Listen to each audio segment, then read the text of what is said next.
Donnell Ellerby, Keenan Lewis, and Jarris Byrd will all see the field, but 6-time Pro Bowl guard Jari Evans, who had his knee scoped this week, will miss his second straight game, Al. All right, thank you, Michelle. Here are the standings underneath the two coaches in the NFC East. Dallas 2-1. The Giants won today. So did Washington. They beat Philly, so the Eagles dropped to 1-3. And you see why this might be do or die for the Saints. In the South, you've got Carolina and Atlanta, each unbeaten at 4-0. It's supposed to be a weak division. It's turned out to be anything but. So we're ready to go. The Saints won the toss. They have elected to receive Dan Bailey with 13 touchbacks on his 15 kickoffs. Will send it down toward Marcus Murphy, a rookie out of Missouri, picked in the 7th round. Drew Brees loosening up, ready for his first action in 2 weeks. And off we go from New Orleans on this Sunday night, and this kick is returnable from the 1-yard line. The rookie Murphy comes straight up the middle, and Marcus Murphy gets the crowd excited right off the bat as he brings it back to the 37-yard line. Barry Church makes the tackle for the Dallas Cowboys. Let's take a look at the New Orleans offense. Drew Brees, Purdue Boilermakers. Mark Ingram, Alabama. Austin Johnson, Tennessee. Brandon Cooks, Oregon State. Marcus Colston, Hofstra University. Benjamin Watson, Georgia. Teron Armstead, University of Arkansas at Pine Bluff. Tim Lolito, Grand Valley State. Max Unger, Oregon. Senio Kilamete, Washington. Zach Streif, Northwestern. And the first play is run out of the pistol formation. A short shotgun as Mark Ingram makes the catch. He's made a ton this year. Short gain. Gatchkard makes the tackle. So Drew Brees, 398 career touchdown passes. He'll join a very elite list with 2 more. 5th most in NFL history. 2nd down and 6 here. Under. Hey, Mike, 5'9", 5'9". Kyrie Robinson is the tailback. And they come up with Austin Johnson at fullback. And Brees, under pressure, gets it away. Intended for Robinson. Cowboys able to put a little bit of heat on him. It'll be 3rd down and 6. Well, inside, probably the best player on this defensive line. You've got Tyrone Crawford, who basically they just missed. Tim Lolito missed, and I know it was a screen pass, but sometimes you don't want to have to throw a screen pass that fast. So good start right away, and now right back to 3rd down for the New Orleans Saints. This is where they need to prove themselves here. 3rd down and 6. Cowboys show blitz, and here they come. And Brees hit as he throws, and it is almost intercepted at the 50-yard line. Drew was contacted. Tyler Patman was there, couldn't hold on. DeMarcus Lawrence was the lineman who came in and made contact with Brees as he released. I think Lawrence is going to get a piece of the ball here right as Brees threw it, and that's exactly how he got hurt before. We'll just keep an eye on him, make sure he's fine, but he got hit while throwing in the last one. I think he pretty much got just a piece of the ball there, and lucky they escaped without an interception on the first drive. Thomas Morstead, the Saints punter for the last several years, gets this one away. Cole Beasley calls for and makes the fair catch at the 14-yard line. And let's take a look at the Dallas starters. Brandon Whedon, Oklahoma State. Joseph Randall, Oklahoma State. Terrence Williams, Baylor. Cole Beasley, SMU. Jason Witten, Tennessee. Gavin Escobar, San Diego State. Tyron Smith, USC. Ronald Leary, University of Memphis. Travis Frederick, Wisconsin. Zach Martin, Notre Dame. Doug Freak, Northern Illinois University. Outstanding front 5 there to get Leary back. He was hurt last week, so they're back intact. Joseph Randall is their starting running back. You know, they lost DeMarco Murray to Philadelphia in the offseason, so they have a 3-headed running back situation right now. Randall being the #1 guy. And here he goes, cutting it back, finding room, and a first down as he gets tripped up at the 28-yard line. Brandon Browner got a hand on him after a gain of 14.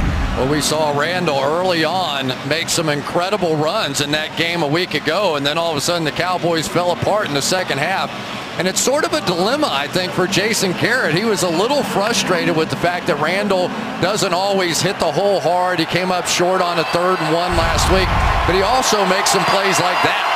There's Tony Romo on the sideline watching Brandon Whedon, you've got Lance Dunbar in the backfield right now. He's only carried the ball twice this year. They love to throw to him. And here is his third carry of the season, and it's a beauty. Maybe he should have the ball more. Inside the 40, tackled inside the 30 of New Orleans by Brandon Browner. Huge run for Lance Dunbar. And Jason Garrett saying, come on, get to the line fast, 45-yard gain. Watch Doug Free. He's going to secure the first level and then get up to the second level, and there you go. Jason Witten with a nice block on the outside. But Al, this is so much like what happened a week ago against the Falcons. They came out right away and you go, God, they look like world beaters out there. And then the second half, it just completely disappeared. Yeah, they had a 14-point lead 3 different times in that game. Were outscored 22-zip in the second half. Now straight through the middle and running into a pile of traffic is Joseph Randall to the 25. Yeah, and I thought that really it was just a case that the Cowboys and that offensive line didn't quite live up to what they had been in the past.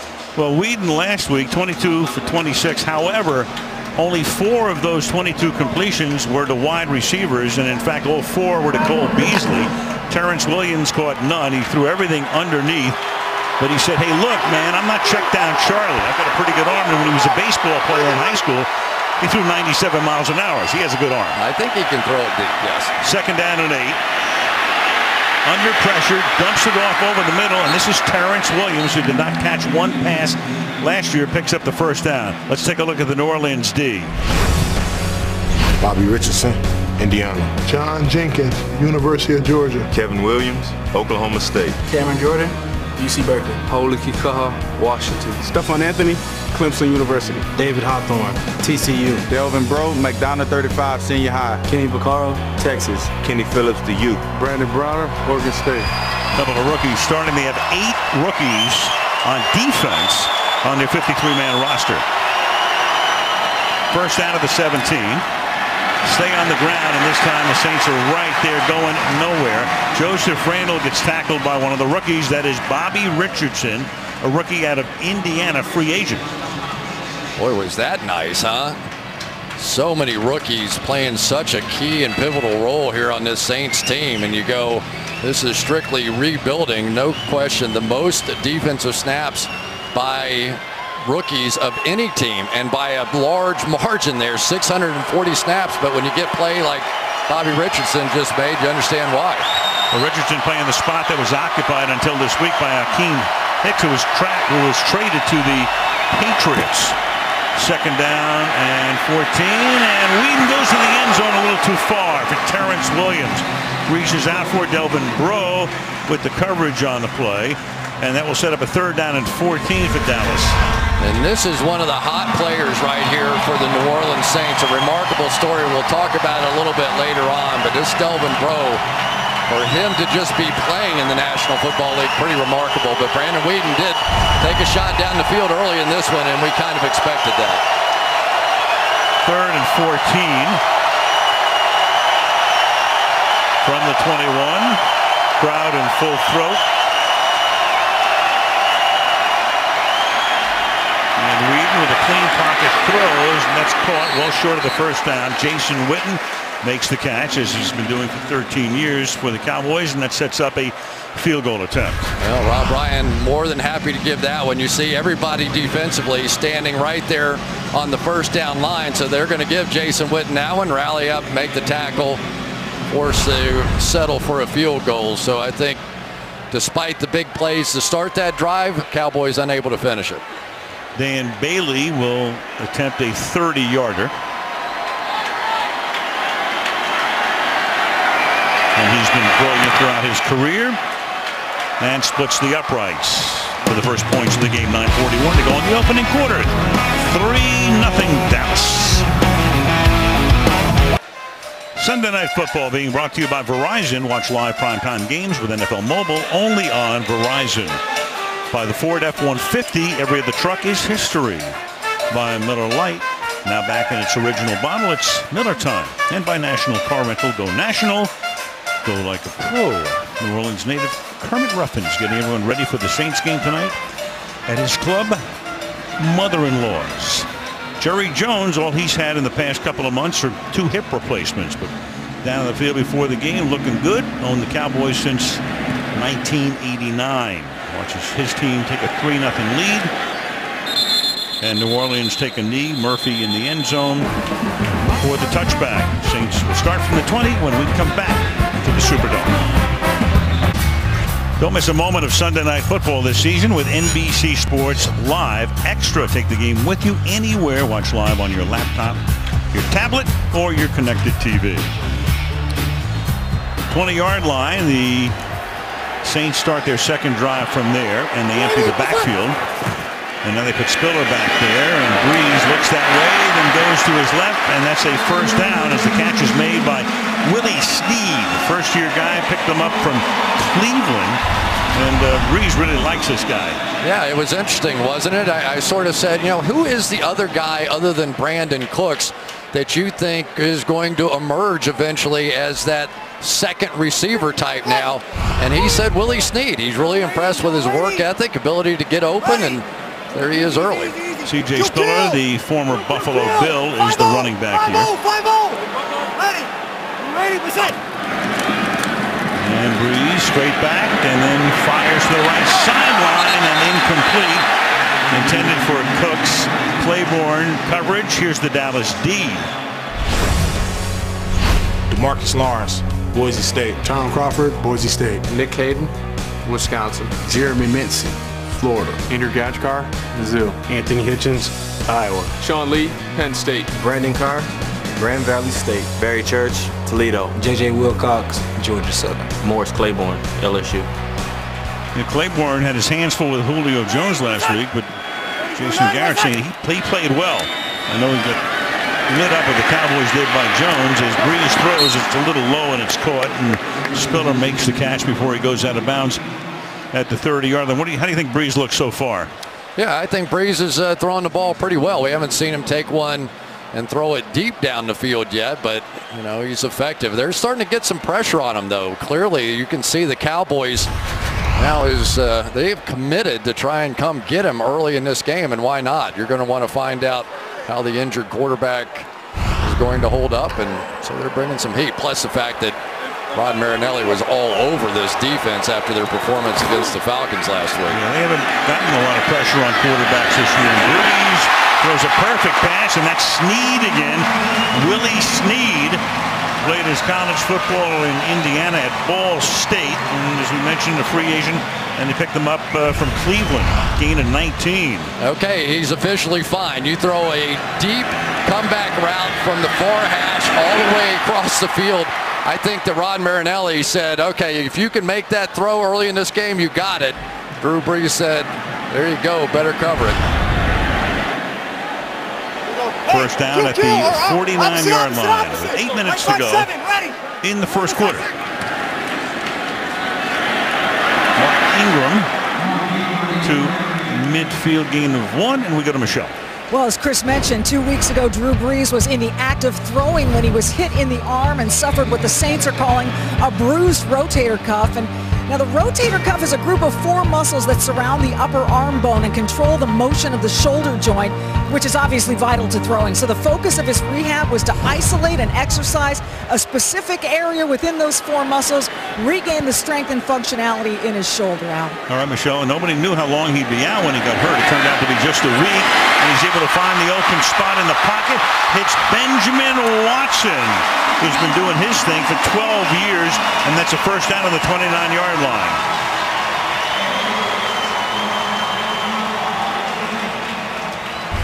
Every once in a while, somebody says something about Drew Brees and he's not tall enough to play quarterback. Well, this time it actually was a benefit. He ducked under the pass rush of David Irving coming in there and just was able to escape, slide up. Tony Romo's so good at that as well. Those veteran quarterbacks, you don't have to be a sprinter to be a great pocket passer, but you have to have those little movement skills. Back to the ground, Ingram, room to the outside. Picks up a first down. Mark Ingram all the way to the 15-yard line. Got away from Brandon Carr.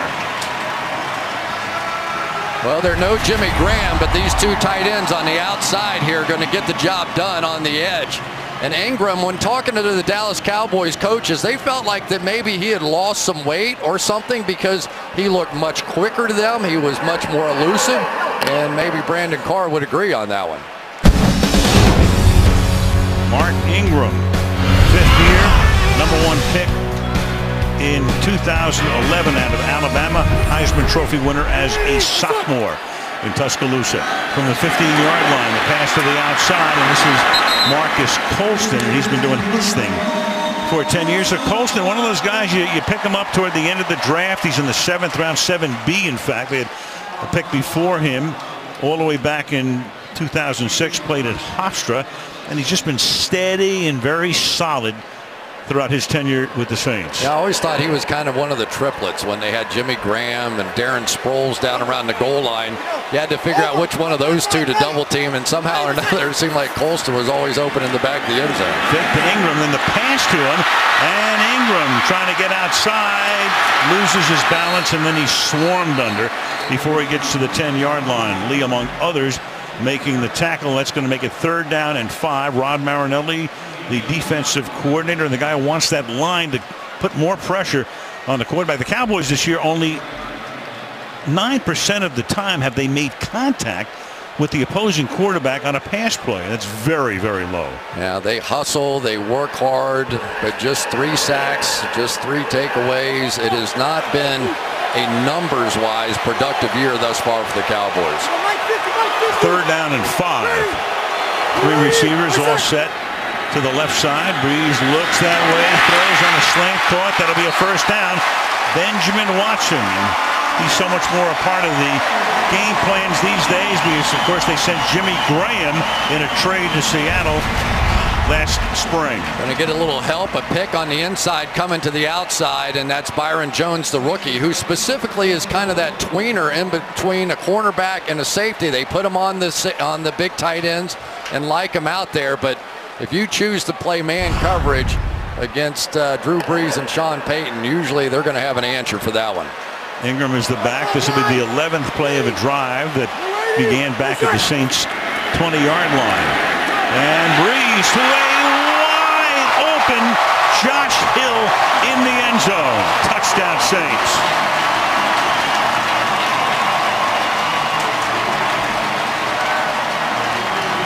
Well, one thing for sure, Brees is on no pitch count tonight. He's already thrown 12 balls and completed 9. And watch this play fake right here by Brees. He's just going to ride that in there, and everybody slides this way.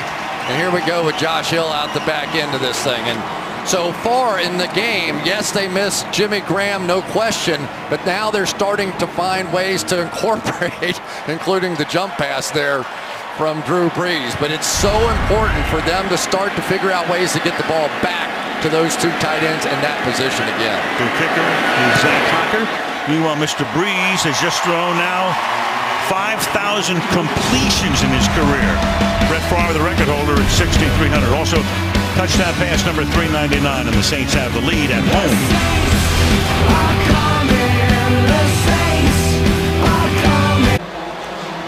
Brees and Luke McCown, the backup, going over things on the tablet. It was McCown who took over last week. Played pretty well. Meanwhile, for Brees, 5,000 completions. Favre would be number 1, 6,300. Peyton Manning still going at 6,025. And this kick will not be returned. Lance Dunbar with the touchback. So Dallas now from its 20 begins its next drive, down 7-3. Blind spot falls number 1 news show. Everybody talking about blind spot, and you can see it tomorrow, 10 Eastern and Pacific, 9 Central and Mountain, right after The Voice here on NBC. The running back is Joseph Randall. The fake to him.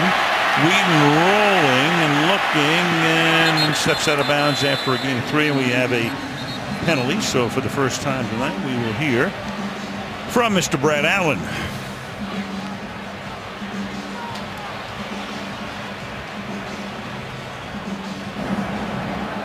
Holding.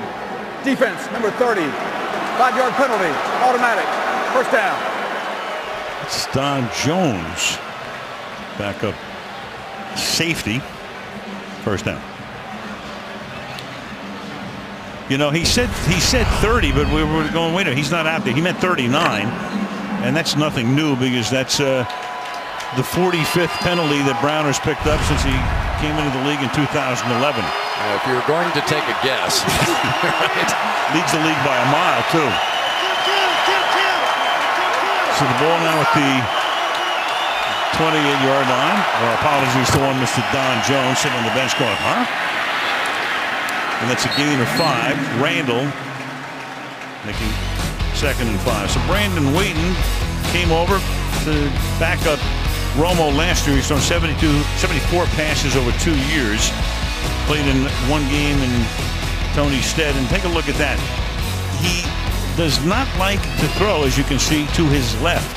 38 down the middle. 30 to the numbers on the outside or beyond. And almost nothing coming this way. And they run it over the right side. It's going to be 3rd and 2 after Joseph Randall takes the ball up to the 36-yard line. You know, it's logical, Al, if you think about it, for young quarterbacks. When you drop back, you can see easily the middle of the field and to the right, much more difficult. So most teams tend to put their best cornerback to the quarterback's right side. But defensively now, they have to be challenged over here to the left and deep, because when they put on the game tape from the Falcons game last week, Brandon Wheaton didn't throw a single pass down the field over 20 yards. Yeah, and they know what we just told you. Meanwhile, you've got 2 receivers set to the left, but Wheaton again goes to the right and converts, and that's a first down as Jason Witten makes the catch and Browner covering on the play to move the chains. It's kind of interesting that Brandon Browner, a guy that you typically think is an outside corner right here, is now in there covering the tight end Jason Witten, and I actually like that matchup better for Browner. With the times you see Browner get in trouble is when he's up against pure speed without help. So actually in New England a lot of times Bill Belichick would put him on the #1 receiver and then just give him help over the top, and he's very tough when he can be physical at the line of scrimmage. Browner with 2 Super Bowl rings in the last 2 years. Seahawks 2 years ago, and last year with the Patriots. Then he comes to New Orleans. He moves around, and Lance Dunbar gets moved around by Stephon Anthony, the rookie linebacker out of Clemson, picked in the 1st round. Well, I can remember watching Stephon Anthony in college, and he was just a blur, a very fast player, able to track down even the speediest running backs. And as long as they can keep him protected and allow him to run sideline to sideline, it is going to be very difficult to block that young man right there. There's his dad, who is a huge Cowboy fan, but not tonight. He said he figured his dad was going to wear a split jersey out here for this one. Didn't dare. Randall sets up with Whedon. Whedon flushed down, and that pass goes nowhere. Flag is down. Half a minute to go now in the 1st quarter.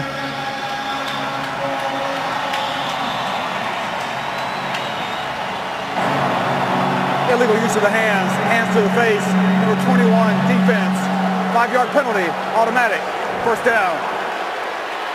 Well, Keenan Lewis, who's been battling injuries for a year now, comes back and has assessed the foul for a 1st down. You know, it's one of the problems when you're coming back, and we saw Keenan a little bit at practice the other day and had the sports hernia injury, had the surgery, came back. He's still limping around a little bit, but they're trying to work him back in. You saw Donnell Ellerbe in the game as well. They're also going to try and work in Jarius Byrd back in the lineup. So some of these guys that have been out, they're trying to give a little playing time tonight. Play action, rolling to his right, throwing on the run, open, and that's Witten who takes the ball to the 39-yard line. That's the one thing you can count on. Jason Witten, 13 years in the league.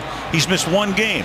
The 2nd game when he was a Cowboy in his rookie year with a broken jaw. Apart from that, you can count on him. Yeah, and Jason Witten is basically carrying the load now without Dez Bryant. There are other people trying to make plays for this offense, but if you look around, Cole Beasley and company, they're just not going to be able to replace what Dez brought here. End of the 1st quarter, Saints lead 7-3, and Sunday Night Football back after this. Waiting all day for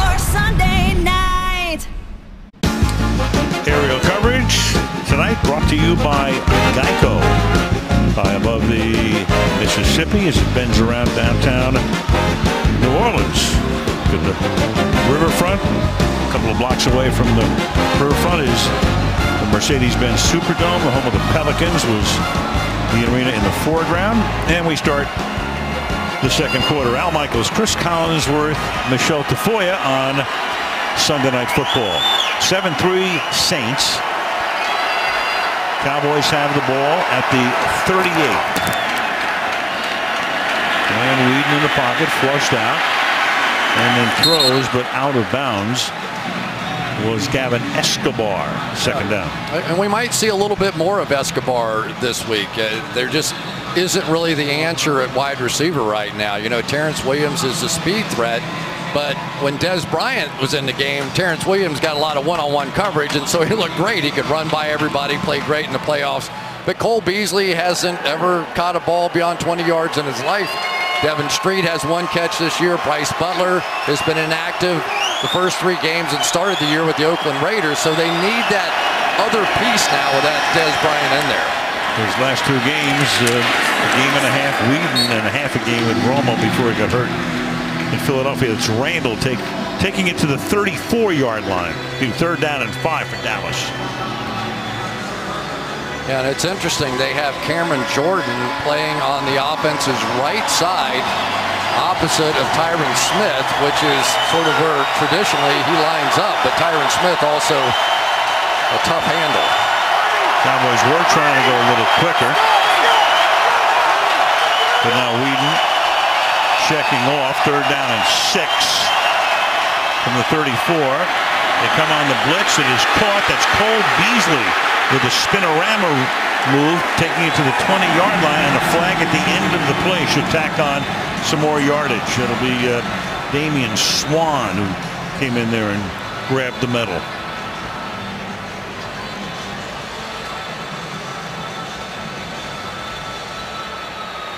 So they came with a blitz. There's the defensive coordinator. Face mask, number 27, defense. Half the distance to the goal, automatic. First down. And you saw Rob Ryan half the distance, the personal foul on Swan. One of my questions about Joseph Randle is, could he step up and make these kinds of blocks right there? And that was a big one. You know, Rob Ryan on 3rd down is going to try and bring some exotic blitz and come after your quarterback. Everybody knows it, everybody understands it, and that's fine as long as that back can block that linebacker, which Joseph Randle did on that. Now Darren McFadden in the backfield, half the distance, puts the nose of the ball right at the 10, 1st and goal. Play clock at 3. Whedon sees it, claps his hands and gets the snap, and then throws into the end zone, and incomplete, but you've got Bryce Butler, the intended receiver, and that's Delvin Breaux, who never looked back for the football. Yeah, and that was one of those cases of great coverage, but you didn't play the rules. Interference, defense number 30. By rule, the ball is placed at the 1-yard line. Automatic, first down.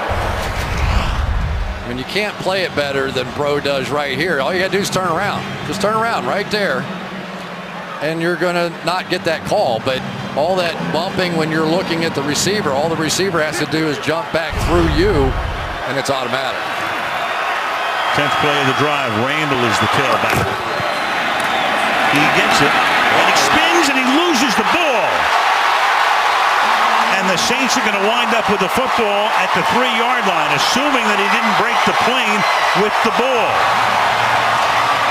It looked like Stephon Anthony knocked it out of his hands as he jumped over the top here. There it is. Does he have possession as it crosses the goal line? Now look at it. We'll find out when we come back. After review, the ruling on the field has been changed. The runner with full possession, extending the ball across the goal line. It is a touchdown. In commercial, pretty simple to see it. All that has to happen is for him to control the ball, even though he does it with one hand, and break the plane of the goal line. So here's Randall. He gets hit. He still has control, end of play right there. Before the ball gets knocked loose, any part of the ball touches the front of the goal line, it's a touchdown. It ends the play right there. So it is a touchdown, and the celebration is short-lived at the Superdome. Yeah, that's a big difference right there for Joseph Randle, isn't it? I mean, that was about 10 inches in his favor that saved him on that one. And this will be a Dan Bailey extra point as the Dallas Cowboys retake the lead a minute and a half into the second quarter. 10-7 Cowboys.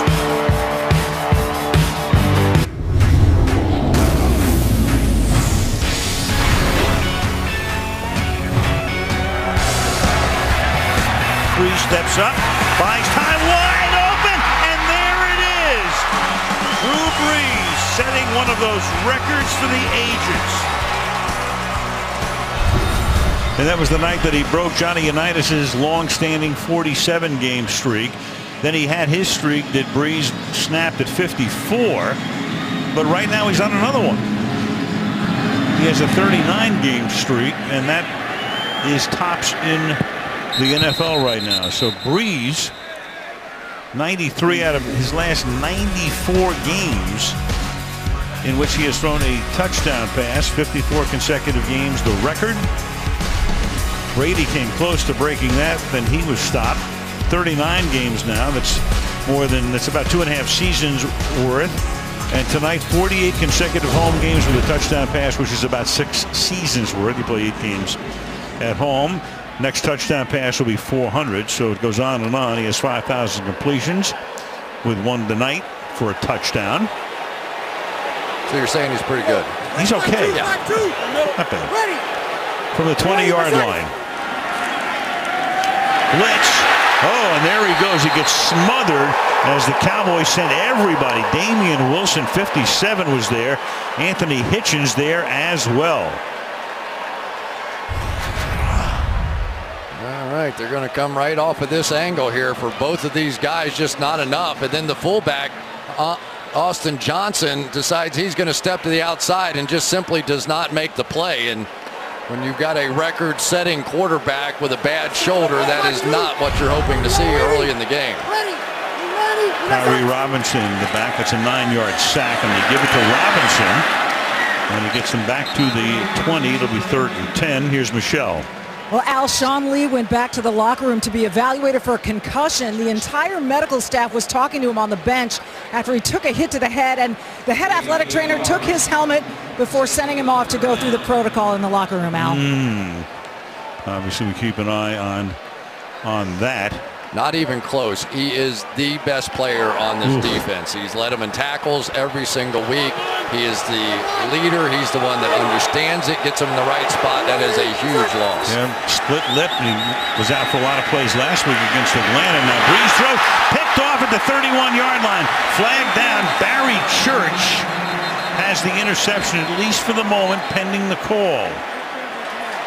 And you can tell what the call is going to be. You can see the reaction of the Cowboys. Prior to the interception, holding, defense, 5-yard penalty, automatic, first down. No number. We'll try to decipher this on the replay. Could be Carr. Oh, this is such a bad penalty. You have them lured into your trap. This is a one lurk coverage. You can see it right there, the hold. It's a one lurk coverage. You've got the safety rotating down to the middle of the field. He's going to cover everything right there. You're begging Drew Brees to throw the ball in there. He does. You pick it off, and you get a very weak holding call. Yep, and a first down after it was 2nd and 19 and 3rd and long, and Mark Ingram is close to a first down, 10-yard gain. You know, that's when you're a defensive coordinator on the sideline, and poor Rod Marinelli's probably pulling what hair he has left out of his head, going, "You've got to be kidding me. We lured him in. We got him, and they threw it exactly where we wanted." So a bad penalty for the Cowboys. Meanwhile, on that last Cowboy drive, the Saints had 4 penalties and all resulted in first downs. So Dallas up by 3. Brees now at the 34. 5-2, ready. You ready? Got him in a blitz. And they run it not far. Gain of 1 up to the 35-yard line. Ingram tackled by Gachkar. You know, it's going to be interesting to watch what the Cowboys do defensively now. They made some changes coming into this game. They were going to play Andrew Gachkar more anyway. Hitchens playing linebacker, but Kyle Wilbur was going to go down and play some more defensive end and pass rusher because they weren't happy with Ryan Russell. He's inactive tonight, and they cut Davin Coleman because they didn't think either one of those guys played that well. 2nd and 9, set up a screen, but the Cowboys sniffed that one out, and that's the end of that. Right off the bat, Anthony Hitchens, the second-year linebacker from the University of Iowa, stops him in his tracks. 3rd down. Help is on the way for these guys. They get 2 key parts back next week. Rolando McClain was suspended for 4 games, and Greg Hardy, who they picked up in a very controversial move, let go by Carolina. He originally had a 10-game suspension. The domestic violence incident, which was reduced to 4. Those guys come back next week for the Cowboys. 3rd and 13, and that's caught. And seeking that first down and getting it is Mark Ingram. So Ingram putting his head down and picks up the first down and is slow to get up, but even helped up by the official. Nice job by Drew Brees. He knew he had to help his running back on this one, so he's going to pump fake the opposite way. He's going to go over and look to his right, pump fake it, get all the defense moving that way, and give Ingram just enough room to pick this one up. And that was one of the things that Sean Payton was talking about with this team. Was he was really frustrated. They used to be able to pick up those 2nd down and 20s all the time, not so much anymore. And another good tackle there. Gatchkar, the linebacker, 5th-year player out of Missouri, tackles C.J. Spiller, the Buffalo Bill, former Bill. Sean Payton, been here since 06, came with Breeze, missed that 1 year because of Bounty Gate. Came back, had a good season 2 years ago, and then last year 7 and 9, and they really revamped this team. Yeah, and you know, nobody likes to say the word rebuilding, but if you look at what they're doing on the defensive side, they're rebuilding. Yeah, well, they had to get their salary cap in order, so part of that is Jimmy Graham away. Kenny Stills got dealt to Miami. Here's a pass to the outside, and taken down immediately is Colston by Brandon Carr. So the Saints were very active in the offseason. Graham goes to the Hawks, Stills to Miami. They let Grubbs go. He winds up with Kansas City. Hicks was traded last Wednesday, so he's with the Patriots, who are off this week, and Hicks will probably see his first action next week when they go to face the Cowboys in Dallas. And we mentioned all the rookies, 8 rookies amongst the 53 on defense alone. 3rd and 6. And Breeze under pressure again, and he gets slung down at the 39-yard line by DeMarcus Lawrence. So the Cowboys, who have not put a lot of pressure on the quarterbacks in their 3 games this season, are getting some tonight. Well, and DeMarcus Lawrence is getting off the ball, and that's what it's all about. When you're a young player playing against a veteran like Zach Strief, get off the ball. It's like the start of the 100 meters, and then once you get that edge, then you take advantage. But so far we've seen a very energetic defensive start here for the Cowboys, much more so than what we saw in the second half last week. Thomas Morstead sends one toward the sideline, 16-yard line. Cole Beasley makes the fair catch. Halfway through the second quarter, exactly halfway through. 10-7, Dallas. Talked about Brandon Whedon. Since 1980, players drafted in the first or second round in both baseball and football. You saw Elway, then there's Bo Jackson. How did that work out? Pretty darn well until he had a career-ending injury. Quincy Carter was the Cowboys quarterback a few years back, and then Brandon Whedon, second-round pick by the Yankees in 2002, spent 5 years in the minors, and then a first-round pick of the Cleveland Browns in 2012. He spent 5 years in the minors, didn't get any higher than A-ball. Started with the Yankees, traded to the Dodger organization, wound up with the Royals, but never higher than A. McFadden. You know, Chris, you were talking, if people tuned in a little bit late, just what we were talking about in the scene set before, about what the Cowboys now have to do, minus Romo, minus Des Bryant. You know, who knows? I mean, Lee on the other side now, we don't know. So just go back and reiterate what you said at the top. Well, you know, this is a team, they're on the road, and the way to frustrate a defense on the road is if you can run the football. You've got your backup quarterback in there. Let's pound it a little bit behind this tremendous offensive line. And the crowd all of a sudden starts to go quiet, and that is the formula. And that's why the Cowboys have been so successful over the past year, winning all those games on the road. 2nd and 9, short pass caught. Beasley takes the ball up to the 23-yard line. 6:40 to go in the half. It'll be 3rd down and 4 for Dallas, and they'll go no huddle here. Yeah, but they're not going fast enough with that no huddle offense because they weren't able to keep the Saints from substituting. Now you're going to allow Rob Ryan to get his exotic blitz packages on the field. If you want to go hurry up, you got to get there like Peyton Manning and don't let them substitute. Yeah, the Saints were able to bring 3 different guys into the game. 3rd and 5.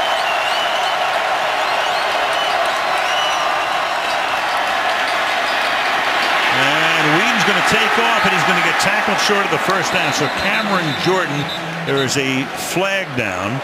For the moment, Jordan snuffs out the first down on the Whedon run. Holding, defense number 39. That 5-yard penalty is added to the end of the run. First down. Brandon Browner, and he gives it back.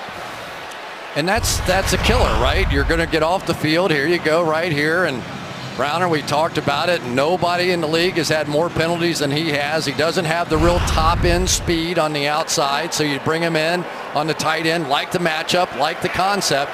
You just can't have the penalties. I mean, you're off the field. You're sitting over there drinking Gatorade right now. Yeah, it's boom or bust with Browner at the 30-yard line. This is McFadden. You know, you talk about Browner, and of course everybody in New England, Malcolm Butler will be a superstar forever. He'll live in New England lore. But when Browner jammed Curse at the line, no doubt, let Butler make that, that B line for the football. It's like, when Gretzky would set up Messier in hockey.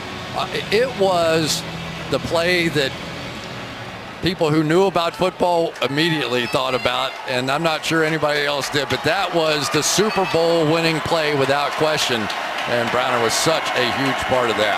So Browner's 3rd team in 3 years, but he has a lot of jewelry. And McFadden stopped at about the line of scrimmage. But I think that anytime he goes to a new team, it takes a little while to figure out exactly what to do with him, right? And they're going to figure it out here too. And he's a dynamic leader, and so they're just experimenting. I think he spent a little time with Sean Payton this week, going over exactly what they wanted to do. The demonstrative Ryan on the sideline, the placid Payton. 3rd and 5.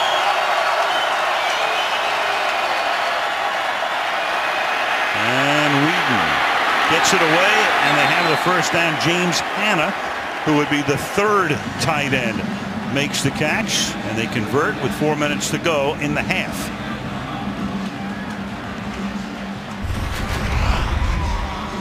There we go. Going to try and loop your best pass rusher back underneath. And Zach Martin, nice job. Looked like he was going to get fooled on the play. Just stayed with it long enough. And there's Brandon Whedon looking a little more comfortable. One of the things the Cowboys really missed last week, I thought, was Tony Romo's ability to just sort of slide around. And a lot of times he makes that offensive line look really good. Well, that time Whedon did the exact same thing.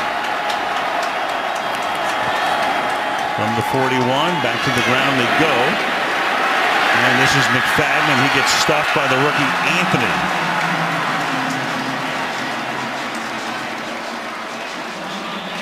I'll tell you, you're going to see a lot from this young man right here. And he is about a 4.56 guy running the 40-yard dash, and he just exploded off the tape when you watched him. He grew up, and his freshman year of high school came out. He wasn't supposed to play freshmen. They're babies, right, in high school.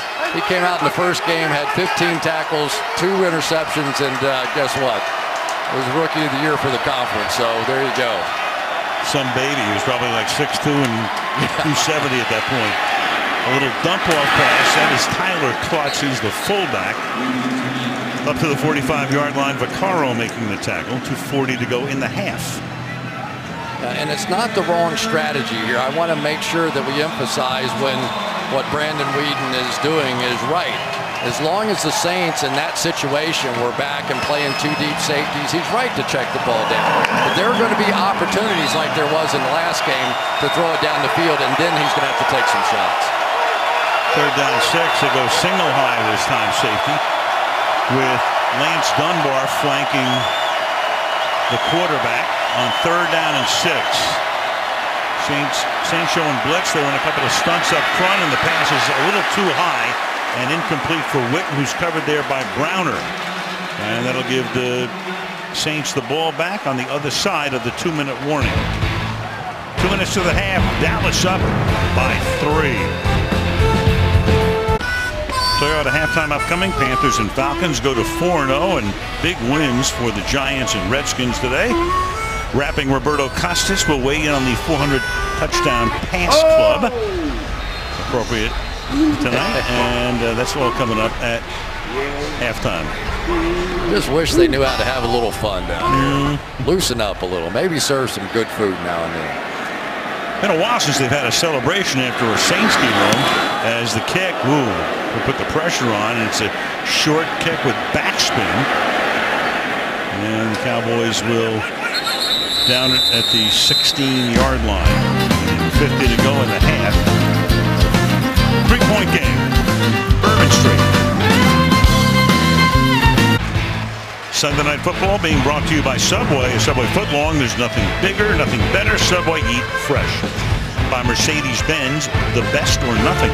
By FanDuel, the leader in one-week fantasy football. And by GE, the digital company that's also an industrial company. Well, Steve Gleason hosted the 5th annual Gleason Gras yesterday, all-day festival, 5K run, live music, appearances from former and current Saints, all in an effort to raise money for ALS research. Steve Gleason, the former Saints safety. Boy, I will never forget that block kick in 2006, the reopening after Katrina. Oh, what a moment. Amazing.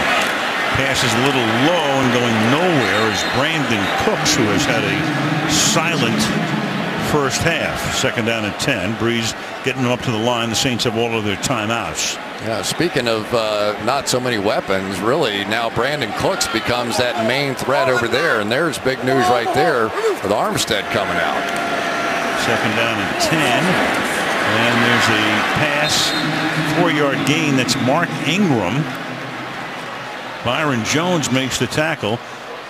Breeze not taking his timeouts. They've got to get a first down and get out of danger here, because if you take a timeout and then you don't convert on 3rd down, you're leaving Dallas a ton of time on the other side. Yeah, I think they might let this clock work a little bit here. You don't want to mess this up. Yeah, they'll start taking their timeouts if they can convert and get up to the 30, 35 or so. And that is caught at the 22-yard line, and Benjamin Watson is there, and that's going to make it 4th down, and now Dallas can take its timeout and get the ball back.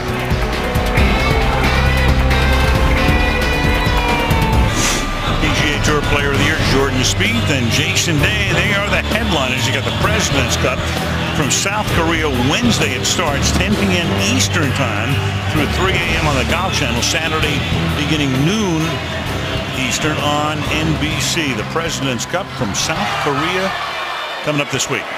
So it's 4th down. Dallas took its timeout. They still have 2. And Thomas Morstead's punt angles toward the near side line and goes out of bounds near midfield. So the Dallas Cowboys are going to start in pretty good shape at the 45-yard line, and we check in with Michelle. Well, an update on Sean Lee, who went to the locker room for that concussion protocol. Al, he is out with a concussion. Wow, and his terrible luck continues. Meanwhile, Armstead is also hurt, and he walked back to the Saints locker room. Yeah, and that is equally huge. He is probably, without question, I would say up front, their #1 offensive lineman. He is a budding superstar in this league. One of the fastest, it is the fastest offensive line we've ever seen at the Combine. Really fun to watch him work at left tackle, and that is a huge blow for the Saints. Now the rookie is there, Andrews Pete, and going deep downfield and incomplete. Coverage was good. Williams, the intended receiver. Bro was back there with him. 2nd down and 10. Yeah, nice job by Brandon Whedon, just trying to hold the safety in the middle of the field. They're going to take their shot. And it was a good time for it, really, because you want to begin to back these guys up. And as a wide receiver, I can tell you that if all you're doing are short routes all day, it's almost impossible to get those guys off of you, either in the running game or the passing game. The 2 balls have gone deep downfield. Both have been incomplete. It'll be 2nd down and 10. Saints put the heat on. They almost sack him, and then they do. Back at the 33, he's looking around for a face mask. There's no flag. Kenny Vaccaro was the first guy in there, and now a timeout is taken by the New Orleans Saints because it's going to be 3rd down and 18. Well, this is just great hustle all the way around. You're going to get Vaccaro off the edge, and you're going to get Anthony all the way looping around here to end up with that sack. Speed, speed, speed. And there was Anthony really in a position completely opposite of where he was lined up to ultimately come up with that sack. But again, that is just a little bit of the difference between the 1st string and the 2nd string quarterback for the Dallas Cowboys. Close to a face mask with the official right there. And no flag thrown. Romo with his shoulder in a sling. Looks on 3rd and 18. The Saints taking this timeout. And now they're going to run the ball close to midfield. Burrow makes the tackle on Dunbar, and the Saints will take a timeout. They're going to get the ball back after the punt. Well, together the NFL and the American Cancer Society encourage everyone to join in the fight against breast cancer. You can learn more about a crucial catch day on the 13th of October. That's when it is. Find out how you can help make a crucial catch at NFL.com/pink. And about 20 breast cancer survivors and volunteers stop by the Sunday Night Football bus before kickoff today. All part of the Saints Gate giveaway crew. It's a great thing the NFL does. It really does. The players love it too. Yeah. You see all the pink adorning parts of the uniform and paraphernalia. Marcus Murphy makes the fair catch with 19 seconds to go in the half. A real anomaly. The Cowboys have won 10 straight games on the road and scored 319 points. Now, they did lose the playoff game. That's the regular season. Meanwhile, the Saints, who used to be impossible to beat here, have now lost 6 games in a row at home with fewer than 20 points in 4 of those 6. So all of a sudden, I mean, the mystique of playing here has evaporated. And dump to Mark Ingram. He gets up to the 32-yard line, and the Saints are just going to let the clock run out. Oh, now they're going to take a timeout with 7 seconds. So they get New Orleans, their 3rd and final charge timeout. one more opportunity. Game clock to 12 seconds. 12 seconds on the game clock. Sean Payton the other day, we were talking to him about, you know, the dome, and he said, hey, you know what, it's the same home and road. I mean, we're just not as good as we were, especially last year. Well, I can remember coming in here at times and you go, all right, let's get some stories ready for the second half because you know they're going to win by 40 or whatever. I mean, they were almost impossible to beat here, and now things have changed. You know, Jimmy Graham's gone and Darren Sproles, and just not quite as explosive as they once were. So Breeze is back and surveying, and barring a defensive foul, there's a penalty flag. So that is Ben Watson, who was the intended receiver. Brad Allen is the referee.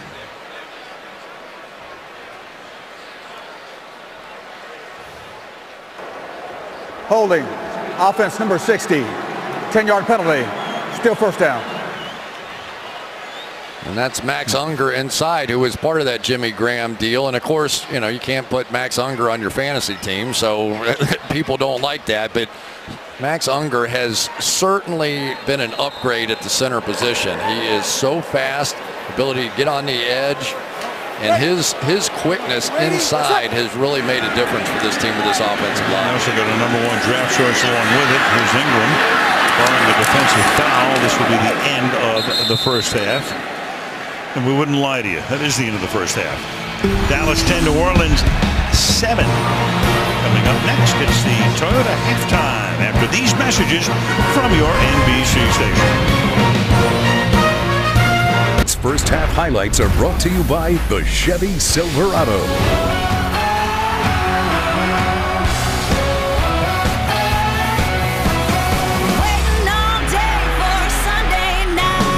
Here's his third carry of the season, and it's a beauty. Huge run, and Brees to a wide open Josh Hill, and he spins and he loses the ball. And that was about 10 inches that saved him on that one.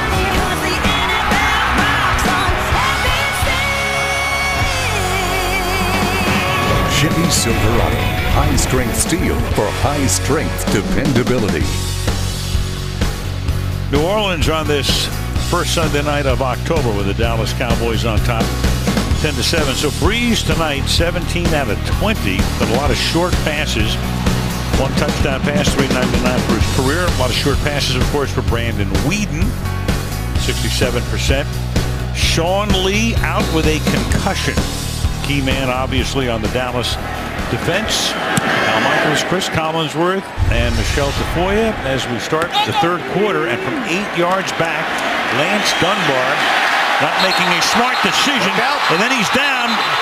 The Cowboys alertly, I think, are going to come up with the football. Dunbar, number 1, 8 yards back, comes out. Brian Dixon is the guy who was there to get it loose, and Dunbar is the man who is down, but the bacon was saved here. His knee really buckled underneath him, and then the elbow hits down, so he's fine. The ball, he just threw the ball away in pain. You can see that left knee buckling, but there goes the knee and the elbow down, and then just that was his reaction afterwards. Boy, that will be tough for the Dallas Cowboys, because he is so much a threat. We saw him tonight running the ball once, but primarily as a receiver, he has been tremendous. Well, he's one of the 3 running backs, but really a receiver more than a runner. He had that great run tonight, and they work on him here in the third quarter. Just about a half a minute ago, this was Dunbar coming off the field. He was down. You saw the elbow go down, then he just flings the ball away. There's Jason Garrett. They take him back. They've already lost Lee. We all know about Romo and Des Bryant and all of the injuries that the Cowboys have suffered. They did suit up 4 running backs tonight. Kristen Michael, who came over from Seattle. Right now you go with Joseph Randle. So you have Randle, you have McFadden, Kristen Michael. Well, on the other side of the ball, Stephon Anthony has been sensational. We've talked about this rookie and his speed. He's also the signal caller, which is very difficult to be a rookie signal caller with all these veterans around. But when we talked to him, he said, you know what you have to do? They will follow you if you make plays. Well, he's made plays out here tonight, and a bunch of them. Second down and 8 from the 11-yard line. And nothing there for Randle. Third down. Here's Michelle. Well, I spoke to Jason Garrett about the loss of Sean Lee to a concussion, and he said Anthony Hitchens is the guy that's going to step in and make the calls, and he can express nothing but complete confidence in Hitchens. Now for the Saints, left tackle Teron Armstead went into the locker room at halftime with a left knee injury. Sean Payton told me x-rays were negative, and he expects him to try to play here in the second half, Al. All right, thank you, Michelle. That's good news. That's not good news there as you look at Dunbar. It is third down and 8. At the 11-yard line. Opening moment, second half. Play clock at 1. Flips it out to Beasley. And Cole Beasley will not get the first down. It'll be fourth down. Shy by about a yard from their own 17-yard line. Boy, there is nothing left of the Cowboys, is there? I mean, this is, they've got Joseph Randle, who is such a threat coming out of the backfield and led only running back in the league to lead his team in receiving yards. And Lance Dunbar is just going to be hugely missed on this offense. And as a return man as well. Punt by Jones. This is Marcus Murphy. Murphy's going to set him up in good shape at the Dallas 39-yard line.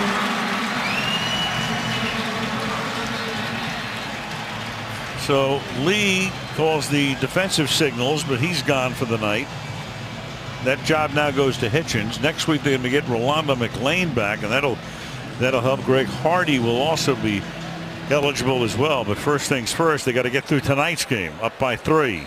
Now, Rolando McLean hasn't been practicing with that suspension, wasn't allowed, but he has in the building, and that's a sad sight. It really is. Damian Wilson takes Lee spotted linebacker, and that is one Damian Wilson, a rookie out of Minnesota, drafted in the 4th round. Knocks him down at the line of scrimmage. But to give you some perspective on this, Damian Wilson coming into tonight only had 2 defensive snaps all year, so they are going down the list just a little bit. You wonder now if Kyle Wilbur, who was designated in this game to be more of a defensive end pass rusher, might be forced back into that linebacker role now. Breeze has completed 15 passes in a row. On the ground this time, Kyrie Robinson goes nowhere, ball out, but after the play had been whistled dead, it'll be 3rd down at about 9. It's amazing how creative sometimes you have to be a coach in this league, because when everyone starts to go down the way that they have for the Dallas Cowboys, you need players that can have that sort of versatility, and Anthony Hitchens is one at the top of the list. He basically can move around that linebacker position, make the calls, lead the way, and very valuable member right now. 3rd and 10 from the 38. And Breeze throwing, and well underthrown. Claiborne with the coverage that time on Brandon Cooks, who has been held totally in check, so that ends the consecutive completion streak. Cooks tonight has caught 1 ball for no yardage.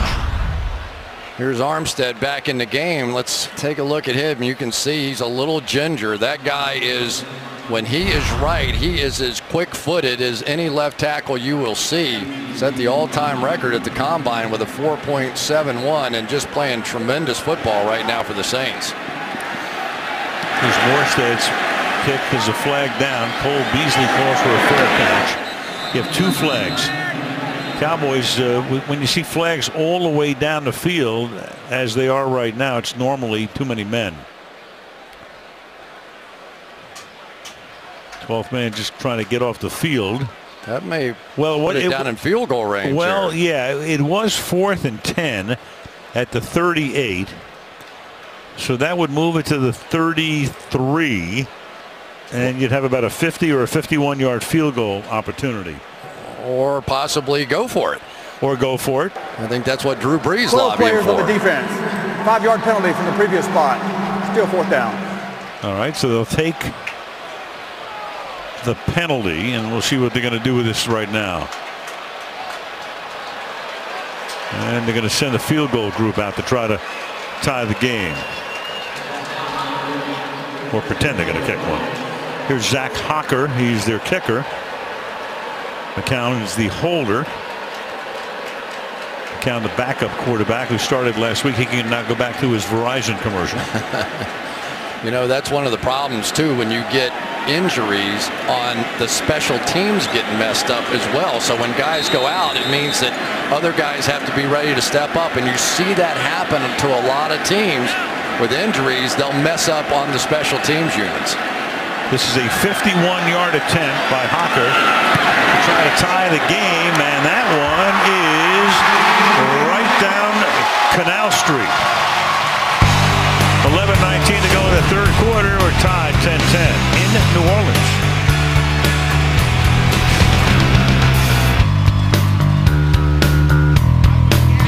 Sunday Night Football being brought to you by Southwest Airlines. Book your low fare now at southwest.com.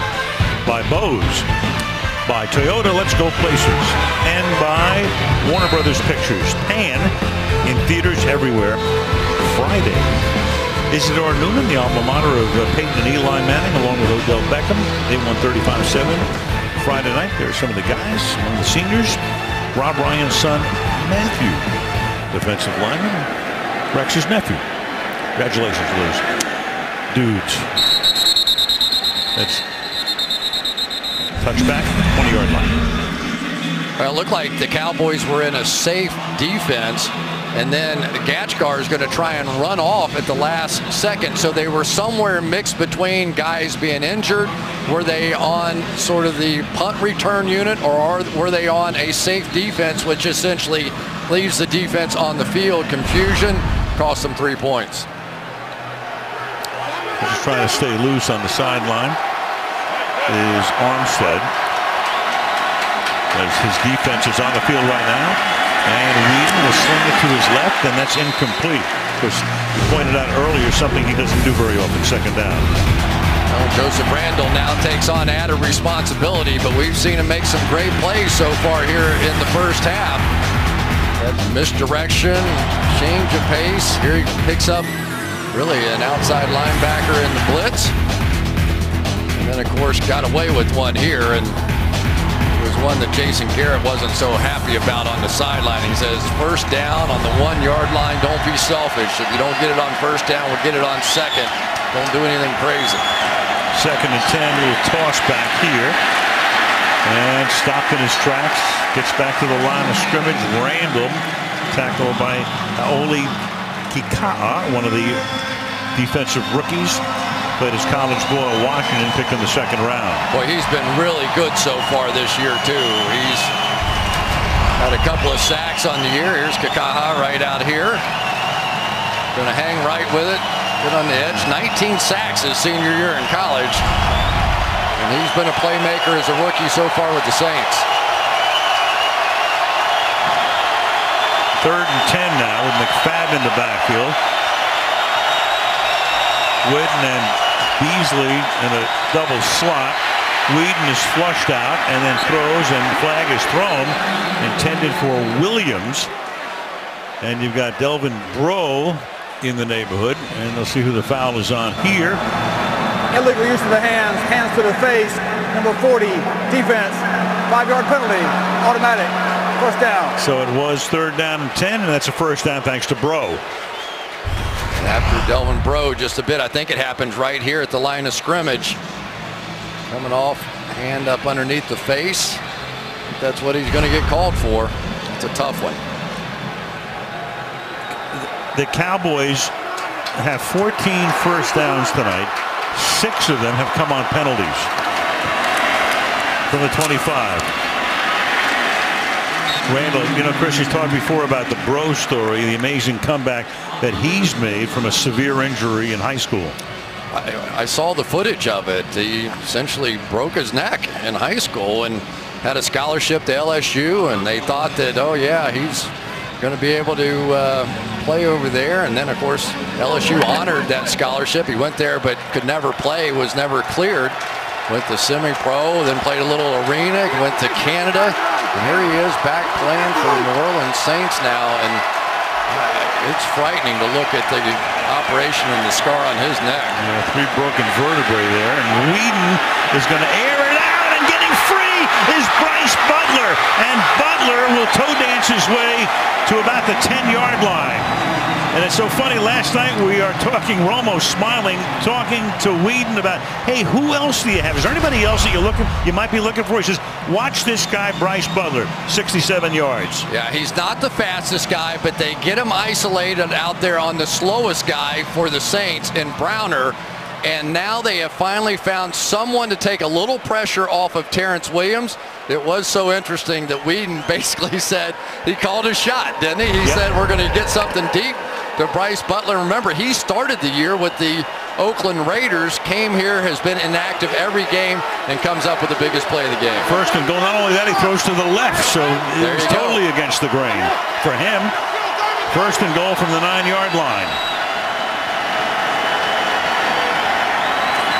And now to the corner of the end zone, and incomplete, Terrence Williams. And that's Breaux breaking up that play. It'll be second down and goal. Well, Breaux once again, but I don't know that the Cowboys are going to go away, because once again, Breaux not looking back. So if Terrence Williams had just jumped back through Breaux to the ball, I think he would have gotten the call. So that's going to be something that Bro's going to have to work on, or teams are going to see this tape and take advantage. Meanwhile, Whedon working that left side. We showed you earlier how infrequently he throws in that direction. Second down and goal.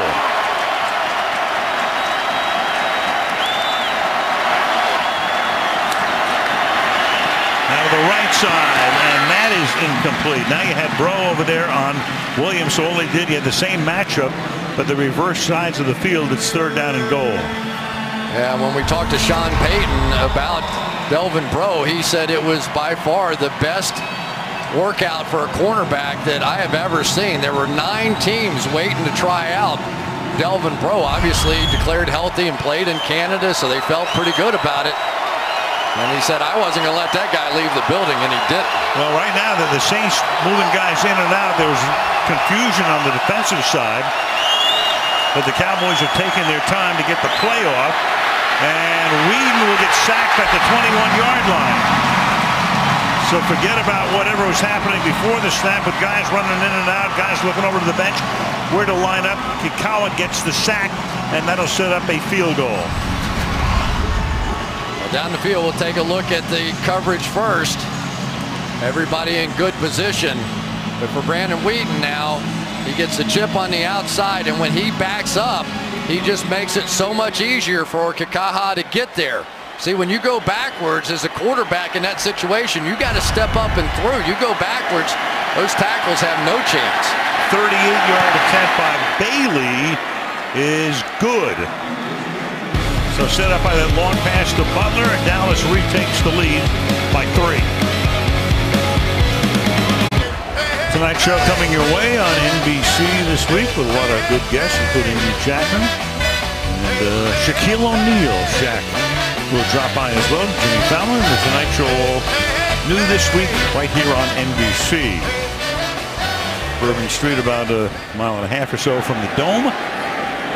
It's a 3-point game, and the kickoff is taken 7 yards deep by Marcus Murphy, who downs it there.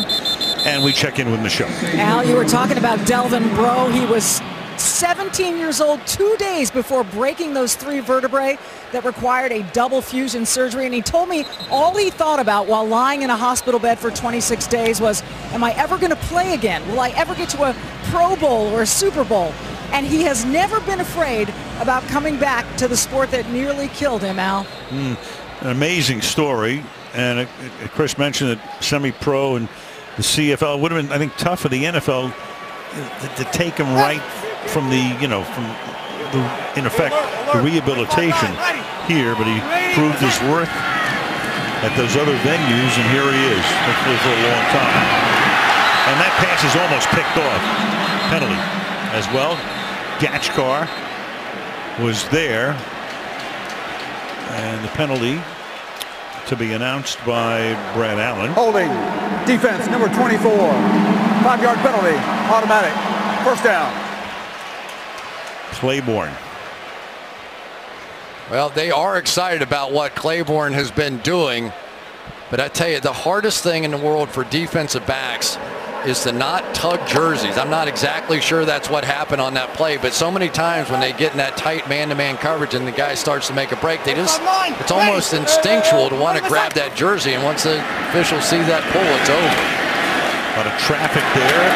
England stays upright, but not for much longer as they swarm to him. That's Rod Marinelli's MO. He says to his defense, I want you to swarm to the ball, and if you don't, when we go to the film, we're going to give you a loaf, and you don't want a loaf. Yeah, and you know what was weird about that is that a loaf can be given if you're seen accelerating on the tape as well, because that means you weren't running as fast as you could have been running. So if you try to go faster, it actually counts as a loaf too. 2nd and 12, and that's knocked down. No loafing there. Flag down. Wilcox made a really good play, but now you got another penalty here. Pass intended for Colston. Illegal contact, number 27, defense. 5-yard penalty, automatic. And first down. The contact is on the guy who made the good play, Wilcox. Now, once Wilcox comes up here, the hard part is you'll see him come in from up here, make contact beyond 5 yards. So It wasn't a lot. 5-9, ready. Ready. Tough to play DB in this league.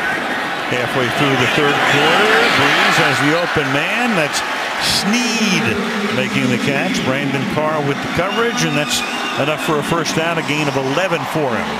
You know, you just never would have expected Willie Sneed to become one of Drew Brees' favorites, and you can see him looking for him now in clutch situations.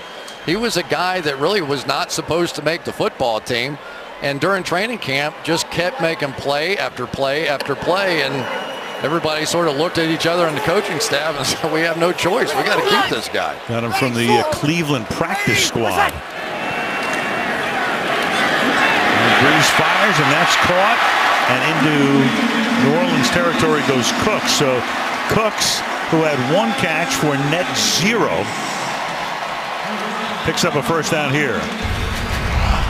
Well, you just know that Drew Brees on the outside is looking for Cooks. He is the guy that is the explosive playmaker. He's the one guy the Dallas Cowboys feared with his speed. He was second in the nation in the 100 meters at 9 years of age. That's how fast that guy is.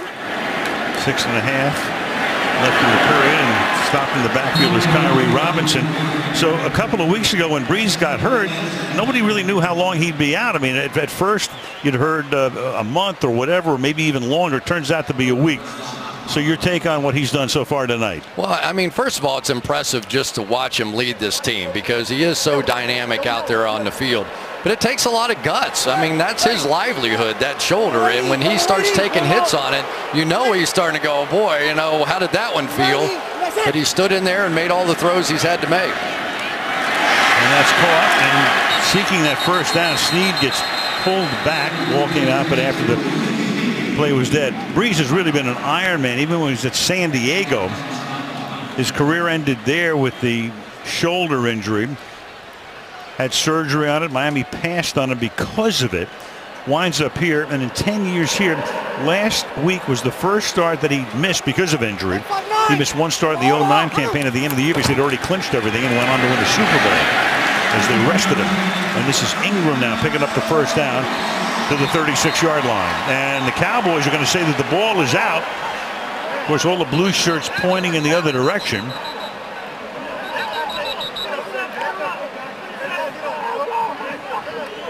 And still waiting for a signal, and it is a Dallas recovery. So something obviously, because it's a turnover, all turnovers get reviewed. They're going to take a look at this one as Ingram loses it. So they will check it out, and we'll check it out when we come back.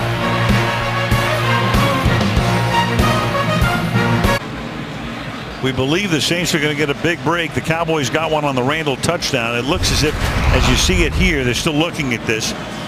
Ingram's knee, right knee down, still has control. So the play is dead right there. Then the ball comes out. So it was ruled a fumble on the field. They review all turnovers, of course, and we would suspect in a couple of moments that referee Allen will come out and announce that not only does New Orleans still have the ball, but they have a first down. Just have to wonder, how in the world did we ever officiate the NFL before instant replay? So many calls like that every week. After reviewing the play, the ruling on the field has been changed. The runner's right knee was down beyond the line of the game. It will be 1st and 10 for New Orleans at the 36-yard line. The game clock will start on my signal.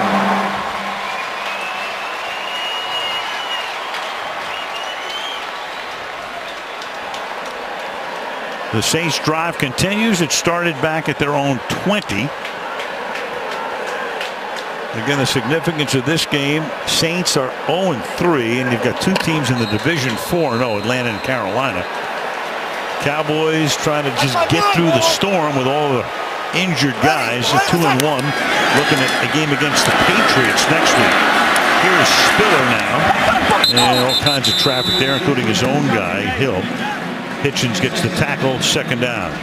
You know, Spiller is one of those guys that they hope becomes the next Darren Sproles around here. He had the knee injury, had to sit out week 1, but he is an explosive player. You look at his rushing numbers, almost 5 yards per carry, which among active players puts him in the top 5. So once he gets healthy and becomes more familiar with this offense, maybe he adds that explosive element.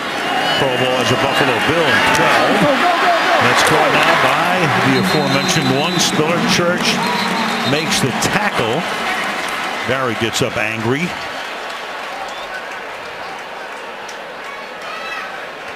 Drew Brees just keeps rolling along. I don't know how far he can throw a football right now. I think watching his motion, you know, he's in pain out there. He's trying to play through it, and he's taking what he has, but completing 84% of his passes. All he is right now is a pain for the Cowboys. And it's 22 out of 26. And again, coming around the right side with a lot of room and getting the first down is Spiller. So you have Ingram, you have Robinson, and Spiller would be number 3 on the depth chart, but right now he's the key guy on the drive. Sure is. So is Willie Snead, who just keeps making nice plays out here. Good block to give him that edge, getting out around the corner there, but a little bit of something explosive. You know, it's really what's missing out of both of these offenses. But now for the Saints, starting to look a little better. Jam! 10th play of the drive. Ingram is back in there. He gets it. And he gets stood up after he picks up about a yard. We had Nick Hayden making the stop. Highest completion percentage in history. You got Aaron Rodgers at just a shade under 66%. And Chad Pennington would be number 2. Put a few bets on that. Actually, Rodgers 3, Brees would be 1. Got to take it out to hundredths of a percentage point. Which you studied at Florida in your trigonometry class. Well, I had that all at high school. Spiller is the back, 2nd down and 9. And Brees is going to get sacked by the ankle. Jack Crawford comes in. 3rd-year tackle out of Penn State. Started last week when Jeremy Mincey was hurt. Sacks him back at the 20-yard line. Just much more frenetic activity out of the Cowboys tonight than what we saw from them a week ago. And it was a very difficult film session, to say the least, with Rod Marinelli. Everybody on the defensive line got Fs, with the exception of Nick Hayden a week ago, who got a B.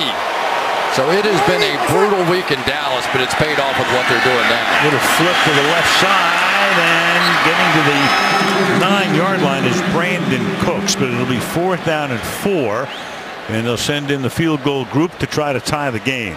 Cowboys have 3 sacks tonight, which is as many as they had in their first 3 games combined. And we started this game and it looked like they were just going to go up and down the field and flying as fast as they could, and now it's turned into a bit of a defensive struggle. Yeah. Last few meetings between these teams, scoreboards look like a pinball machine. Zach Hocker. This will be a 29-yard attempt. Count on the hold. And that ties us up again with a minute and a half to play in the 3rd quarter. 13-13 in the Big Easy. Well, the end of August marked the 10-year commemoration of Hurricane Katrina, a horrific storm that came up through the Gulf and whacked this city with 80% of it underwater. Unbelievable damage, loss of life, loss of property, loss of homes, and the city was totally broken. And it's been great, I got to say, through the years as we get to come back so often and kind of watch the rebuilding process, Chris. I mean, you know, it's not perfect, but boy, you know, you think about 05 to 2015, what a difference. I tell you, I haven't seen anything that breaks the spirit of the people of New Orleans. This is an amazing place. People very friendly everywhere you go. Amazing they survived that, though. Touchback here. Let's go to Michelle. Well, Al, 4 players in tonight's game were New Orleans teenagers when Katrina landed 10 years ago. The Cowboys, Lance Dunbar, and Saints, Keenan Lewis, Delvin Breaux, and Michael Mauti, whose dad, Rich, was once a wide receiver for the Saints. Mauti was in the building a year later for the reopening of the Superdome on Monday Night Football, and he says when he thinks back to that night, the emotions and the noise that he recalls gives him goosebumps. And Al, I was here too for that, and I completely agree. Yeah, an amazing night. So much went into the city making a comeback, and that certainly helped the spirit, no doubt about it. From the 20, this is Darren McFadden, and the former Oakland Raider was a nice little move there before he steps awkwardly out of bounds after a gain of 14. Yeah, it's nice to have those guards that can get out in front of a play like that. Ronald Leary coming back in after he had been injured, and Zach Martin pulling out around. And I would think now that Scott Linehan is going to start thinking, let's win this game with our offensive line. These are the guys that got us here a season ago, took us to the playoffs. We're banged up right now. Let's let our offensive line win this football game. Well, that time the offensive line unable to provide anything from McFadden in the final minute of the quarter. And we go to Michelle again. Well, Cowboys running back Lance Dunbar out for the night. We saw with a left knee injury. He left, carted off earlier. And that's one of 2 injuries. Wide receiver Bryce Butler also out with a hamstring injury. He caught that 67-yard pass, but he is done, Al. Wow. So Butler makes that great play. You can see him there. You can see at the end of the replay how he was pulling up. So they lose another guy, and they have 2nd down and 13.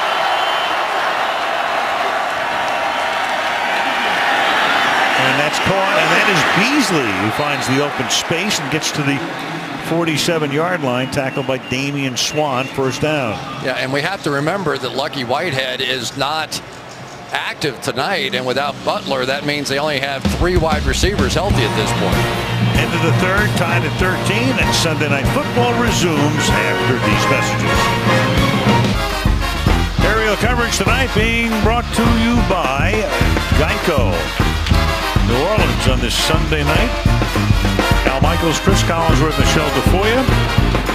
Sunday Night Football. There is Rob Ryan, and of course, in the stands. You got now that guy's been around as Rob, and now you got a guy playing Sean Payton as well. 1st down for Dallas here as we start the final frame.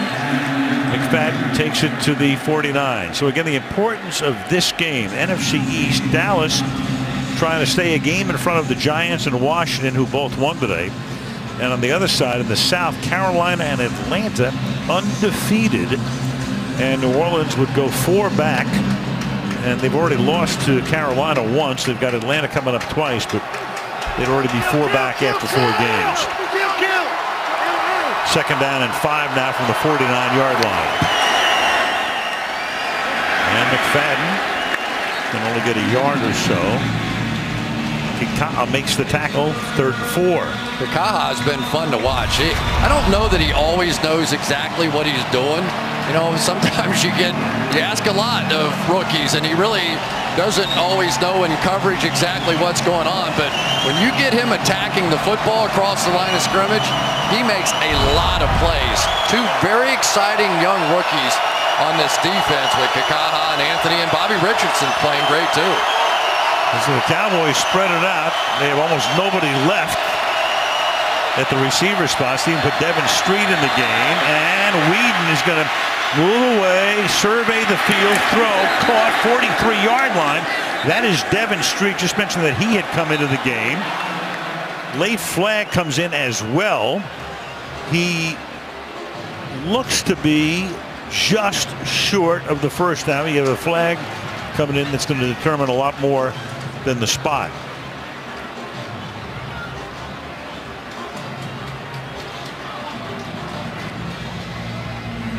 Did he step out of bounds? Yeah, there you go. Well, he's out of bounds, and you can't be out of bounds and come back in and be the first guy to touch it. And now Peyton's going to have the He's going to want to know what the option. spot is. Yeah. He's going to say, is it a 1st down or is it not a 1st down? Then I'm going to tell you what I'm going to do. But obviously not now, so.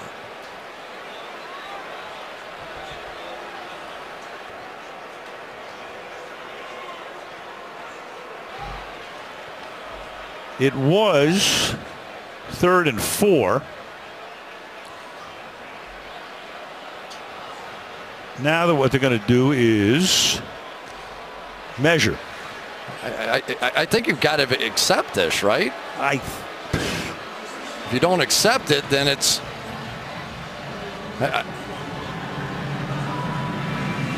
I guess you could decline it and they'd get the ball there. And they'd be. It's not even a catch. That's what I'm concerned about right here. Is if he's out of bounds, he's out of bounds, and then it's a penalty. But I think they dropped the flag because he did step out of bounds. That's what we can't figure out here. I mean, the officials are taking the measurement, so right. So he's saying I got to take the penalty at this point, and he's right.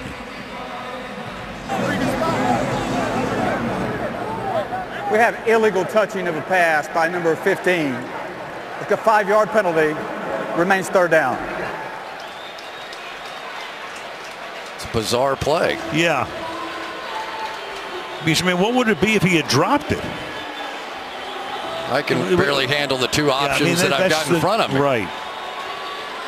So they have to take the penalty apparently in this situation. I'm going to get clarification in a second on this. This is, page 806, Rule A, subchapter 43. God bless all those officials who have those answers. F. Lee Bailey in his prime couldn't figure out the rule book. We're starting to use Gavin Escobar in the slot some now, too. 3rd and 9 from the 47. And Whedon's going to get sacked back at the 39-yard line. Tyler Davison, he's a rookie from Fresno State, one of those 8 rookies we talked about on defense. We're just going to come right through Ron Leary here, and really that's a play that Brandon Whedon had an opportunity to step up and through, and a more mobile quarterback might have been able to slide around and try and make a play there. So Chris Jones to punt. There's a flag, and that's caught on the run at the 20-yard line. And he stuffed at the 29-yard line. Flag came in as just after the ball left Jones's foot and came in from behind the receiver.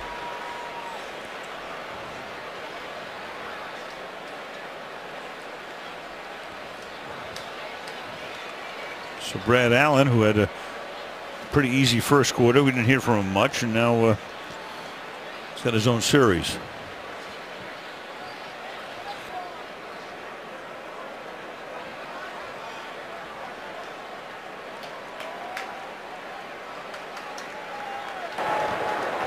Number 23 of the kicking team went out of bounds on his own and returned. That's a 5-yard penalty administered from the dead ball spot. First down. Timeout. Corey White. All right. Saints have it. Tie game. Sunday Night Football being brought to you by the Kia Sorrento, built for football families. By Bud Light, the official beer sponsor of the NFL. By AT&T, mobilizing your world. And by Universal Pictures, Crimson Peak in theaters beginning October 16th. It's the New Orleans National World War II Museum, working on a renovation of World War II Navy vessel PT-305. All right, here go the Saints now to start this drive from the 35-yard line. And some tough running out to the 38 by Kyrie Robinson. It'll be second down and about 5. Well, Tron Armstead, the left tackle, is the fastest guy that's ever run at the combine. And yet you can see he is just trying to tough this one out. He is really struggling just to move. And ordinarily when you put on the tape of this guy, he is gliding around. He looks like a halfback running around out there. So we'll keep an eye on him and whether or not the Cowboys can take advantage, or at least providing some tight end protection that side. And Breeze, a jump pass with pressure put on him, and that's Hill who caught the touchdown pass from Breeze earlier, taking it to the 46-yard line. So Drew, just prior to hitting the ground, was able to get it away. Well, that's jump pass number 2 that we've seen, with the tight end coming across here, the formation, and just up and over the top. I really thought this year that without Jimmy Graham, Josh Hill was going to become a major receiving threat for this football team. He is that kind of a player, and yet it just hasn't happened to this point in the season. Caught 14 passes last year, and 5 of them went for touchdowns. Well, play action, the pass Colston. little stiff arm there before he is thrust out of bounds at the 48-yard line of the Dallas Cowboys. It's a gain of 6. The one positive that Armstead has going for him is that Mincy is much more of a power rusher over him. I just wonder if the Cowboys really picked up on this, if they might try and flip somebody over there that had a little bit more of a speed element to the rush. So Keenan Lewis, the defensive back, being worked on the sideline. 48-yard line, second down and 4.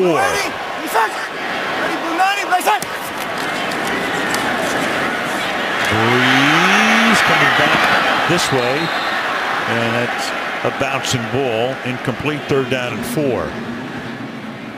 Well, that's kind of the home run play for the New Orleans Saints. They do that little semi-roll with Breeze one way, and then they try to work the receiver, that time Brandon Coleman, all the way across the formation. Cowboys were all over it.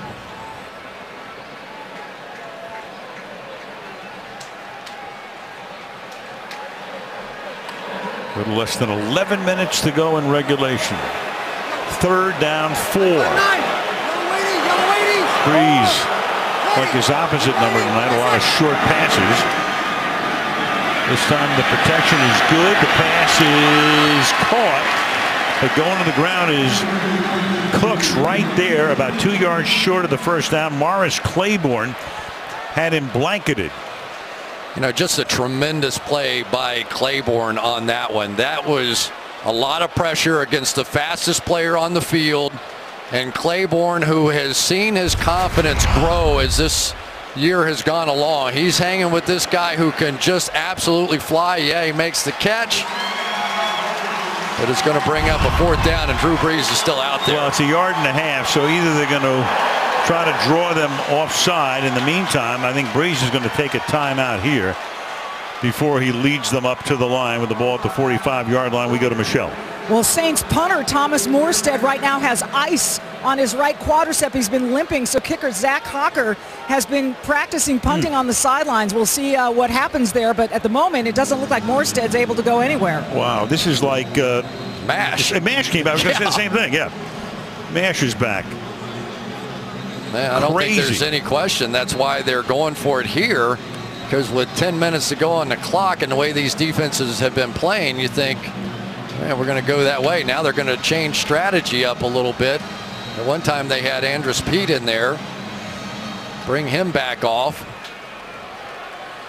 Well, the ball to 45. We'll see if indeed they do go for it, or just bring the place kicker in to punt, but it's going to be an attempt on 4th down. There's a flag thrown. Kyrie Robinson makes the catch. For the moment, they would have it at the 37-yard line, but always have to think pick plays anytime somebody's quick in the flat. Did somebody set a pick? Well, New Orleans is already moving back on offense.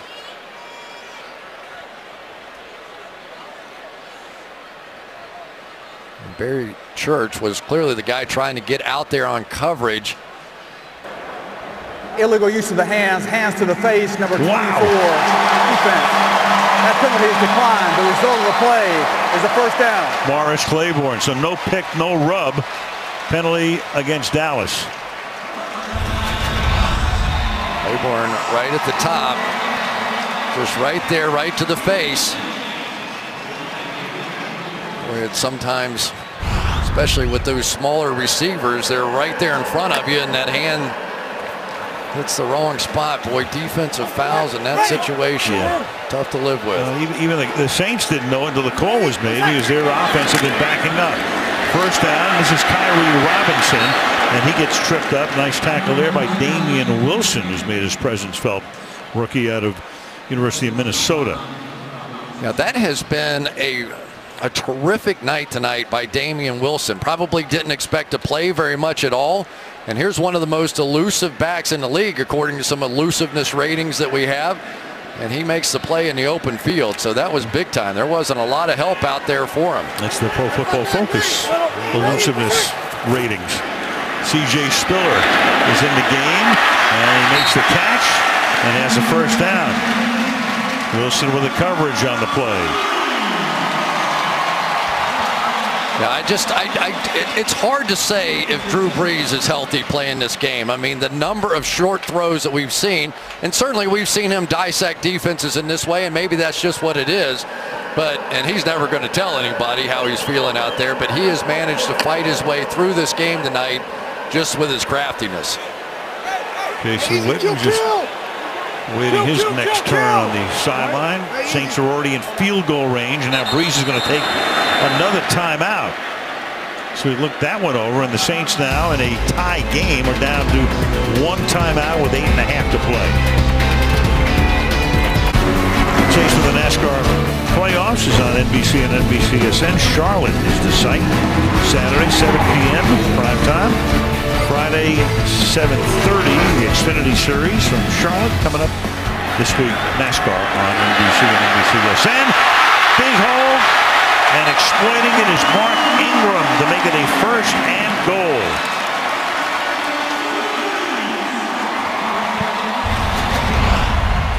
You overload this way, you bring in the 2 tight ends and an extra offensive lineman to that side, just kind of outflank them. I'm not sure they were properly aligned on that one, and Brees took advantage. Yeah, but he goes to the line of scrimmage, no huddle, and into the end zone goes Mark Ingram. Touchdown, Saints.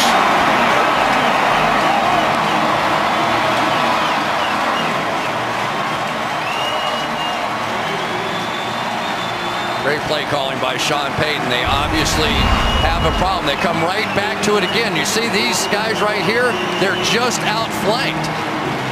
Linebackers confused, going different ways. No Sean Lee in there to help them dissect it. Get them overloaded and take advantage on back-to-back plays. Just the exact same play. They go 10 plays, 67 yards. And now you got injury to insult. Here is Tyrone Crawford. Hobbles off the field. Ingram takes the football to the bench. Hocker comes in to attempt the extra point.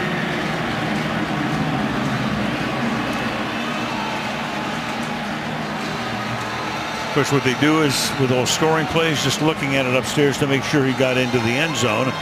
And that's the reason for the delay right now. Yep.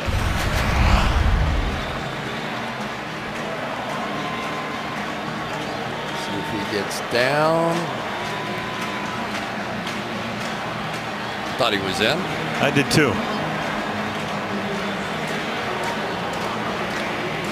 Front edge of the goal line. That ball just has to touch the very front tip, any part of the white. On the field of a touchdown is under further review. Well, they're going to go under the hood, but we don't see an overturn here.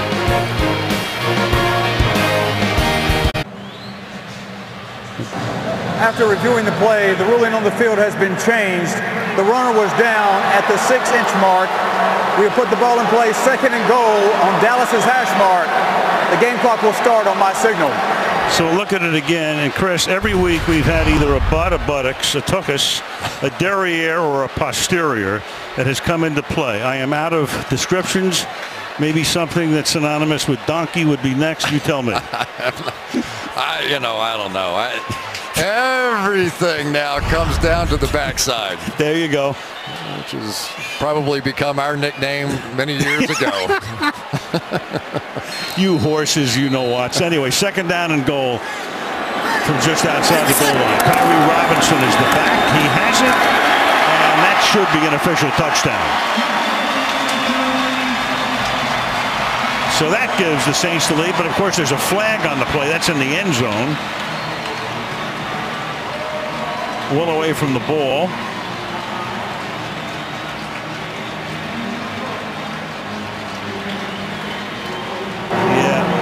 After the play was over, unsportsmanlike conduct of the offense, number 29, using the ball as a prop.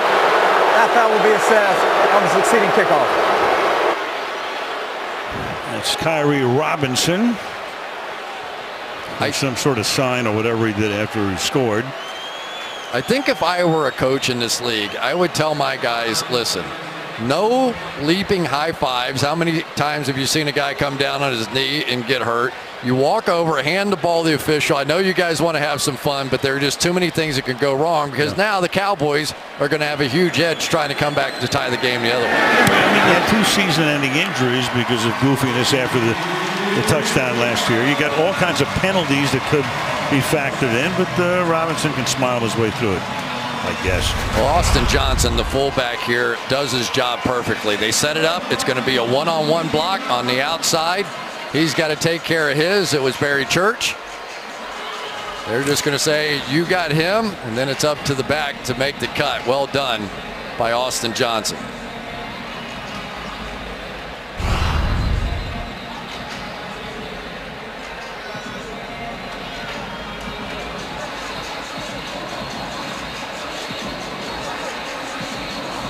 Well, the Dallas Cowboys down by 7 now. Been a long time since they have been on the field. That was a long drive, including a lot of stoppages and penalties. 11 plays, 67 yards. Well, and for the second week in a row, though, the Dallas Cowboys have basically not done anything on offense in the second half. You know, I mean, they have 17, 19 plays, something like that in the second half, and 52 yards of offense, and now 89 yards of offense here. No Tony Romo. The triplets are gone, and Marco Murray, Des Bryant, all those guys are not here. And NFL teams and NFL quarterbacks have to be able to answer the bell in the second half of games. And now Brandon Whedon has to answer the bell. So that penalty makes them kick off from the 20-yard line. Darren McFadden will bring it back out to the 30-yard line. And we can tell you that every regular season game, you won't miss any if you have NFL Game Pass.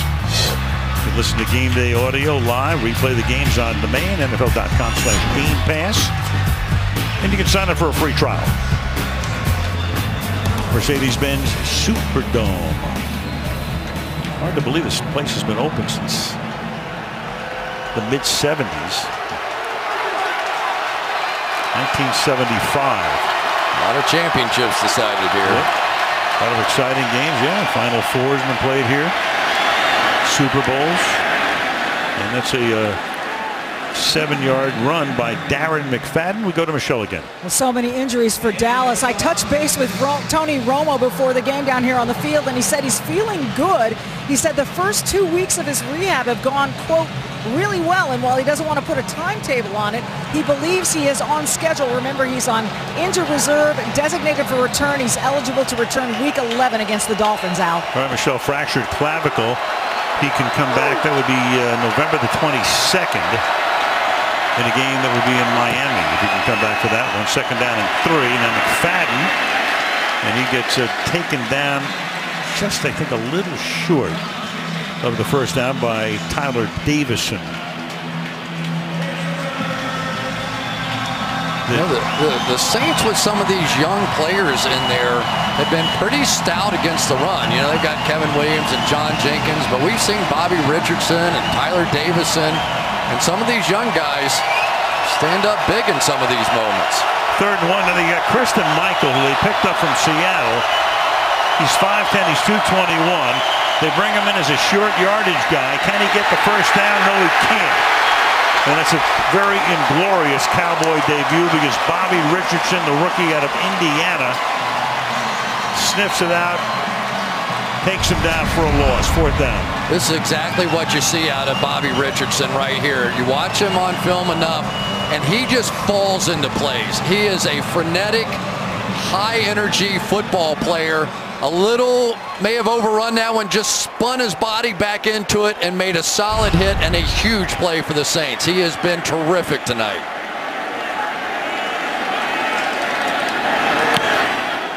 And now Jones.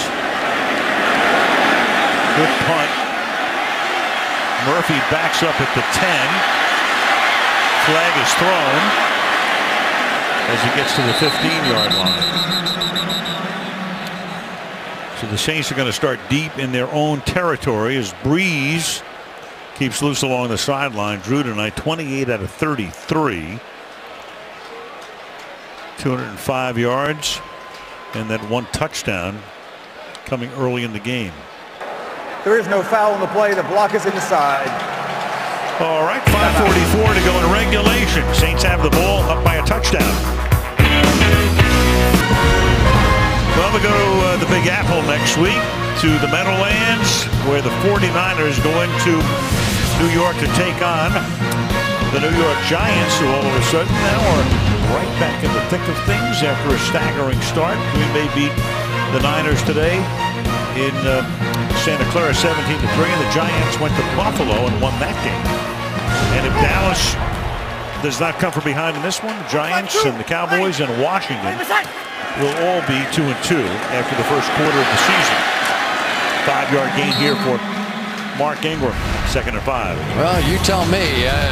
Never had a bruised rotator cuff, but there's 2014. You can see how far back that shoulder goes. And now not so far. He's having to kind of, watch this, his shoulder really, you could see him sort of force it back to get the velocity. And now a little bit more up and over the top. Probably just a natural reaction to the pain that you feel when you flex that thing back.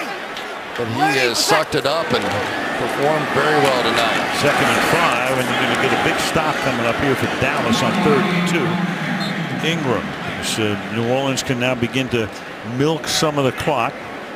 Under 5 to go, and you can take off another couple of minutes if they pick up a first down. And really no choice now for Rod Marinelli in this Cowboys defense. They are going to have to play the run here and be stout, which means everybody's in man coverage, and you're playing against Drew Brees, probably the most accurate passer in the game. Man, oh man, they just barely get the 12th guy off the field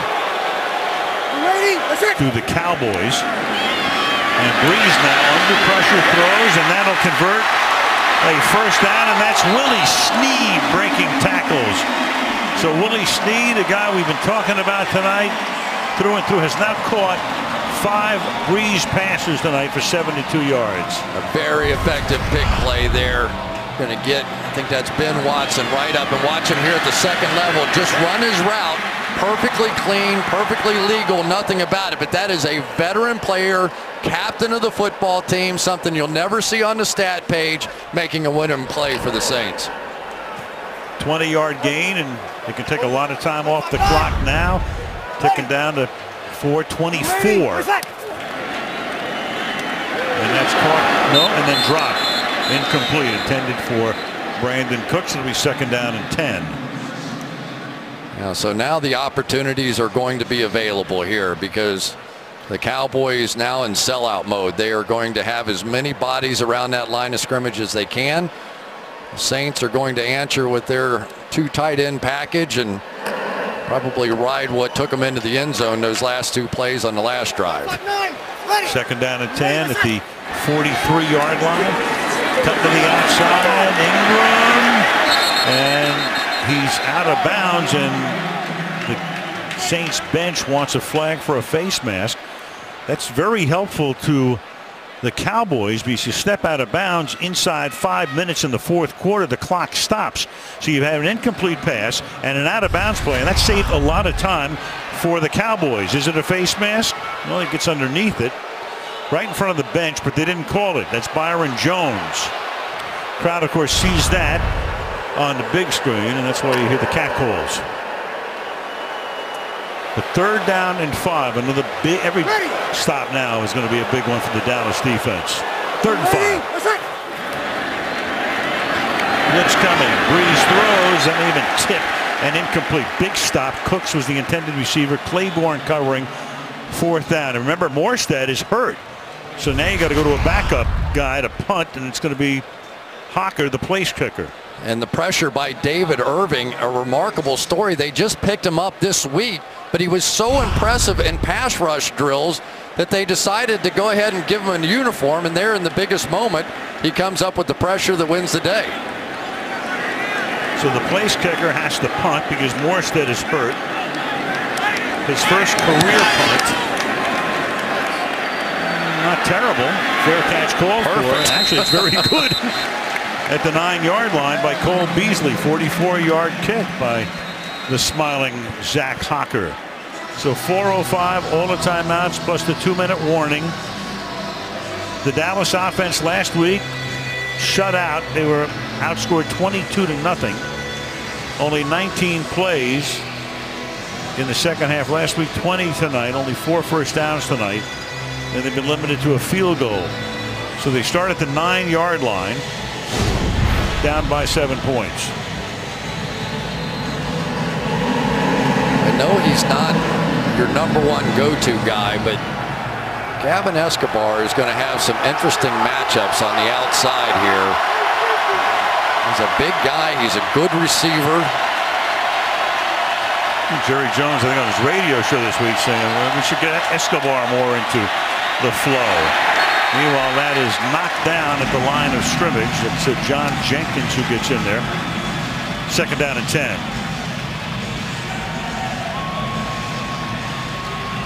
You know, Brandon Wheaton has all the pedigree. Drafted by the Yankees, football, baseball, he can do it all. But you really need to see his ability to win football games. It just hasn't happened often enough in his career. And Jerry Jones and Stephen Jones watching another nail biter for them. 2nd down and 10 from the 9, and Wheaton under pressure, throws caught.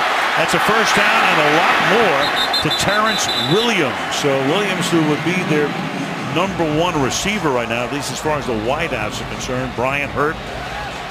They lost Bryce Butler, who had one big play tonight. You're down to Devin Street and Williams and Cole Beasley on the outside. Well, Jason Witten right here is going to set one of those picks that probably should have been called. You'll see the collision in the middle of the field. Witten is just going to go right through Bro on that one. No call.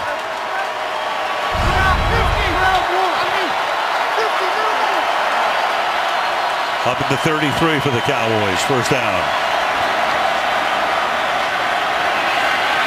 Good pocket. And caught. That is Jason Witten to the 40-yard line of the Saints. So they move from the 9 all the way down to the New Orleans 40. Jarris Byrd playing in his first game in a year.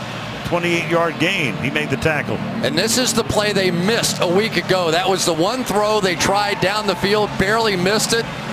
Wheaton is just trying to hold that safety long enough, comes back to Witten on the out and up and hits it. They've got something going now. Go 5 wide on first down.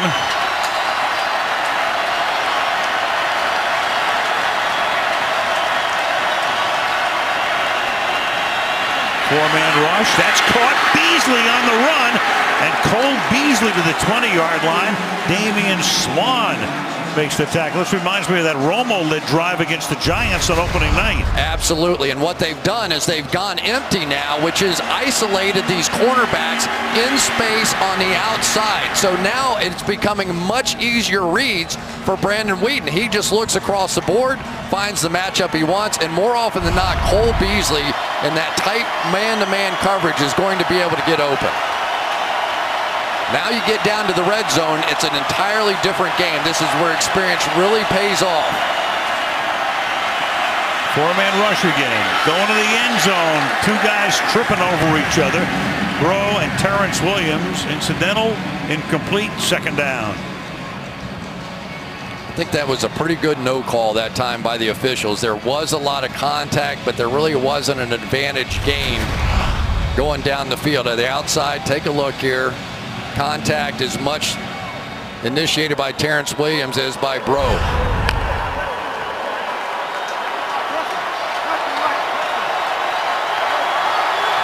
2nd and 10. Now McFadden's in the backfield. Beasley slots right. Beasley makes the catch. Beasley looking for some room, but no. Stuck 18-yard line by Brandon Browner. So 3rd down. Of course, you're in a 4-down situation right now. If they don't make it here, they still go for it. 3rd down and 7. Great play by Browner. Yeah, he made a great play. They had about 5 blockers in front of that one, and he somehow sifted through the middle of that. That was tremendous. Right through the traffic. 2-minute warning in a 7-point game in New Orleans.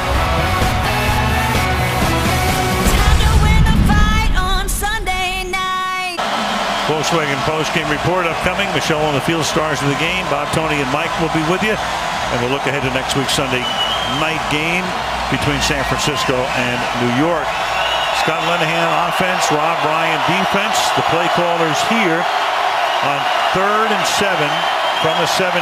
Clearly in 4-down territory are the Cowboys. All 3 timeouts. 2 minutes left in regulation. Whedon, and that's incomplete.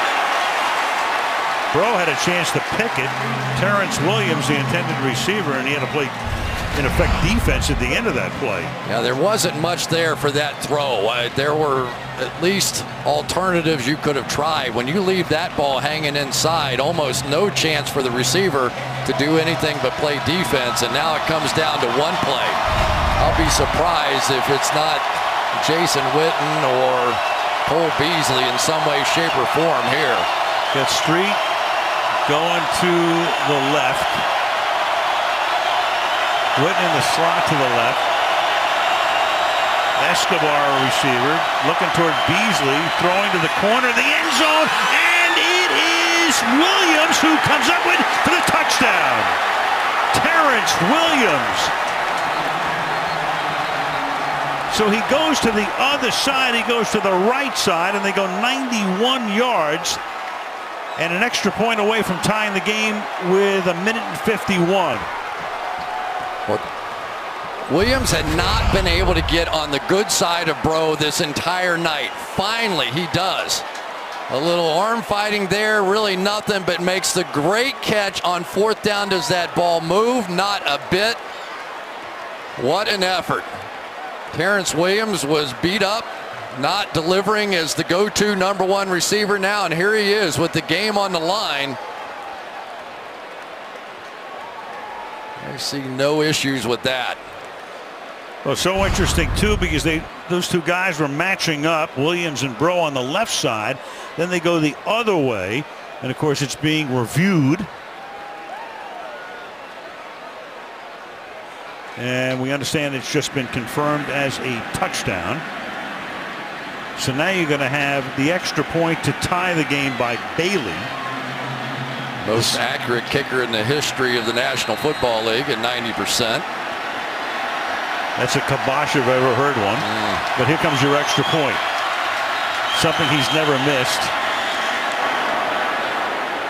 Chargers timeout. New Orleans, their 3rd and final. It will be 30 seconds. Well, they take their last timeout. You don't think they're trying to ice him, do you? I don't know what they're doing, frankly. I mean, you have 1 timeout. Now you have none.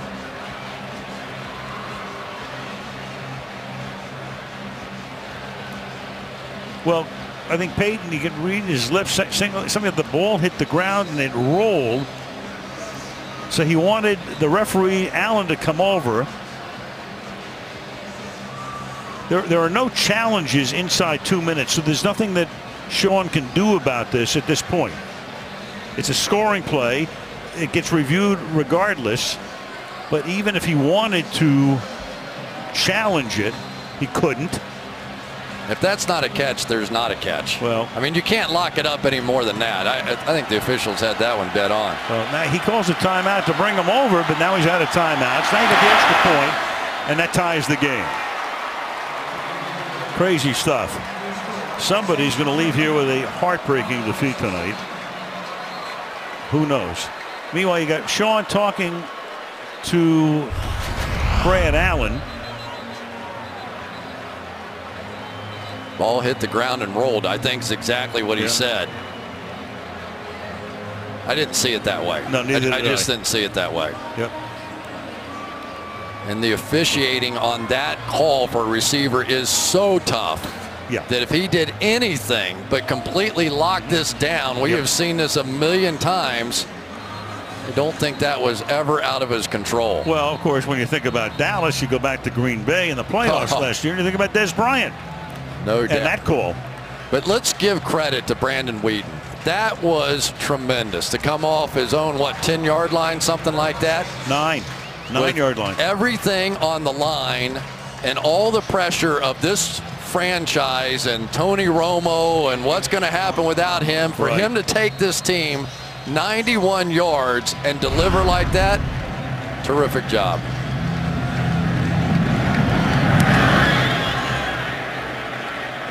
kickoff goes through the end zone, so at the 20-yard line. You know, it's funny with Whedon. I mean, that cements a start next week against New England for sure.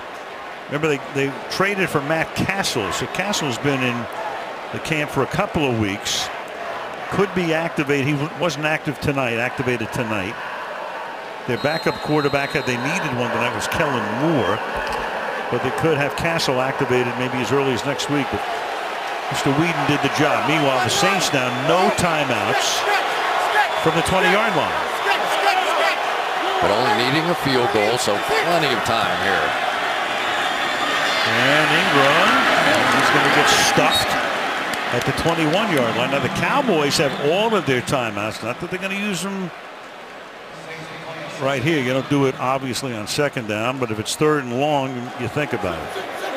An incomplete pass certainly changes things too. Yes, it does. And that's a completed pass. And Colston, can he get to the 30-yard line? We'll see where they spot it. If they spot it just short of it, it's going to be third down.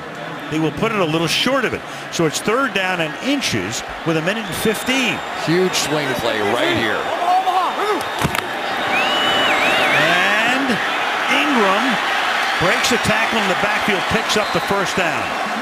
So now Ingram gets up to the 36. Clock continues to run. They can't stop it. Only way they can do it is to spike the ball. Down to 50 we go. Breeze surveying. A lot of time. Caught into Dallas territory. Snead, what a night for this kid, to the 47.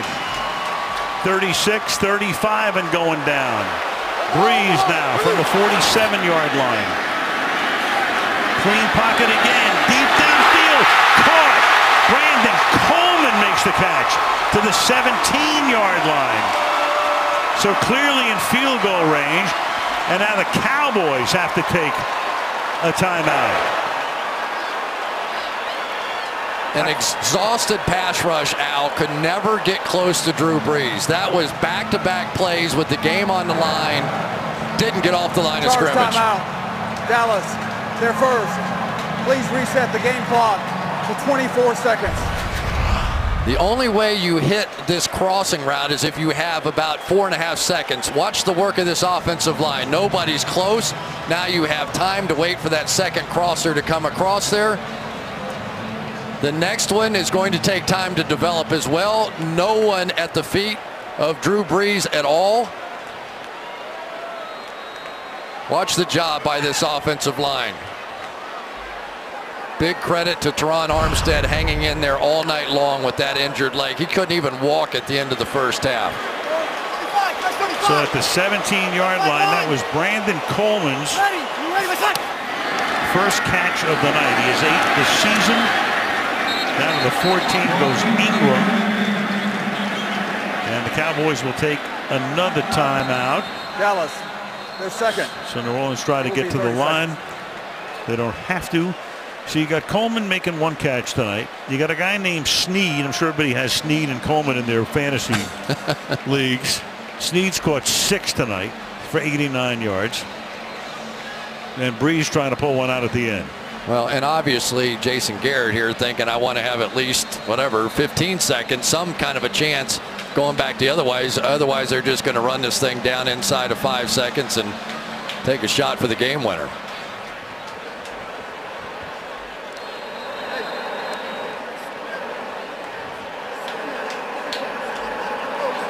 Pretty masterful by Breeze, huh? No timeouts and just so calmly. Right. Taking them right down the field with the answer. And the third down play, Ingram able to slip a tackle in the backfield. And now you got to play to the 12-yard line. And Dallas, well, they're going to take a timeout. Their third and final, it will be 30 seconds. So it's third down, and now if you're New Orleans, I think you're almost compelled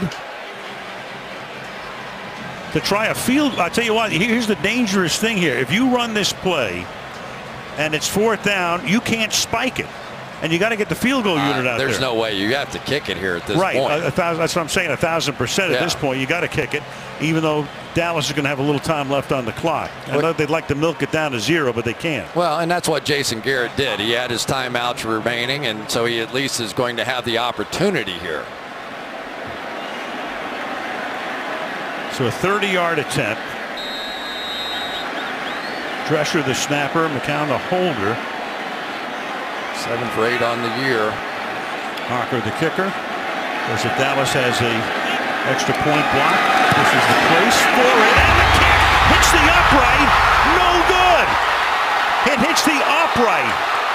And can't return you can't return it because the play is dead.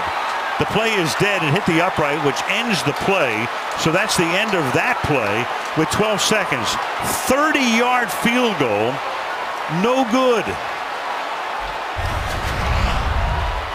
And that thing hit that upright like a Pete Rose single here. Dead solid. I thought it might kick over just enough. It was on the inside edge. And that ruined the party in New Orleans right there. At least for the moment. Because we're going to wind up going to overtime. I mean, crazy stuff. I mean, San Diego today, tie game, end of the game, missed a field goal, but Cleveland was offside, get a second chance, win it. Well, they say there's no way to practice for the pressure of making a 3-foot putt to win the Masters. There's no way to practice for the pressure of a game-winning field goal. Some people can deliver, and some people can't. So we go to overtime, and of course we will have a coin flip, and we will see who wins the toss and who will get it. Each team will have the opportunity to have the ball once unless the team receiving scores a touchdown or the defense winds up with a touchdown or safety. If the teams are tied after one possession each, the next score will win the game. It can end in a tie. It's not like postseason. Play 15 minutes, 2 timeouts. No challenges, all reviews from the booth. So a field goal on the first possession would extend the game. A touchdown on the first possession would end the game.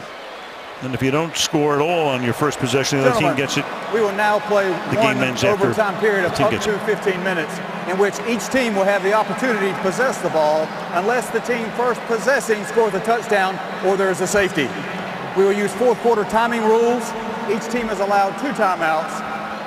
Replay reviews will come from upstairs. Do you have any questions? Okay.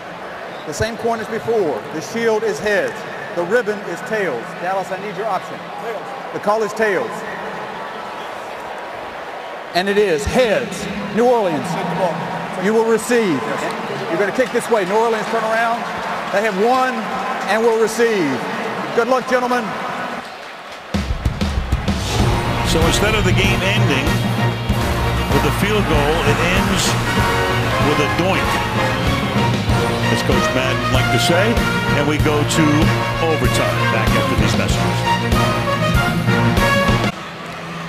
To overtime we go. Again, the standings. Cowboys trying to stay on top in the East. A loss would put them into a tie with the Giants and Washington, and New Orleans just trying to stay alive with Carolina and Atlanta at 4-0, trying to get off the schneid. So the Saints will get the ball, and they will get the ball at the 20-yard line.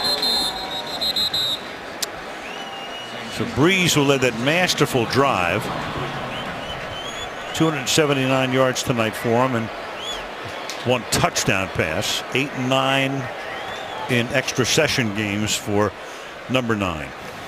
Aren't too many guys you'd rather have in the huddle right now. Of course, he's out there playing with that injured shoulder, but man, did he fly down the field with no timeouts on that last drive. If he can get a touchdown out of this, it is over. They start with Kyrie Robinson in the backfield with Breeze. First down from the 20. 4-man rush. Pass on the outside is dropped. Robinson can't hold on. 2nd down and 10. There are some big time pick plays going on out there right now. I mean, that time I think it was Gatchkar got taken off his feet by Willie Snead. I think it's taken to the sideline, limping. And it's just crazy what's going on. Keith Smith, seldom used linebacker, 56 is in the game. And it is caught on the run. And out in front is C.J. Spinner. And Spinner's going to go all the way to end the game.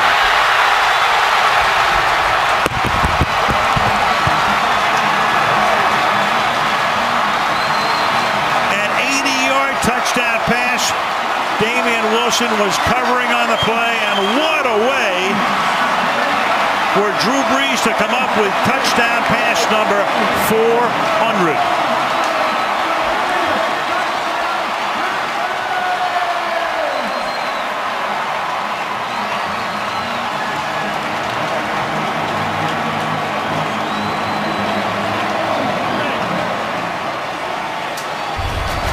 You can see the confusion going on back here. Damian Wilson, the young rookie, just got a little bit lost. He's out there. You don't have Sean Lee. You don't have that leadership. And he just got lost. He didn't realize that Spiller was his man, and he goes right by him. And then Barry Church on the back end had the opportunity to get him on the ground, and he failed. And the Saints win it.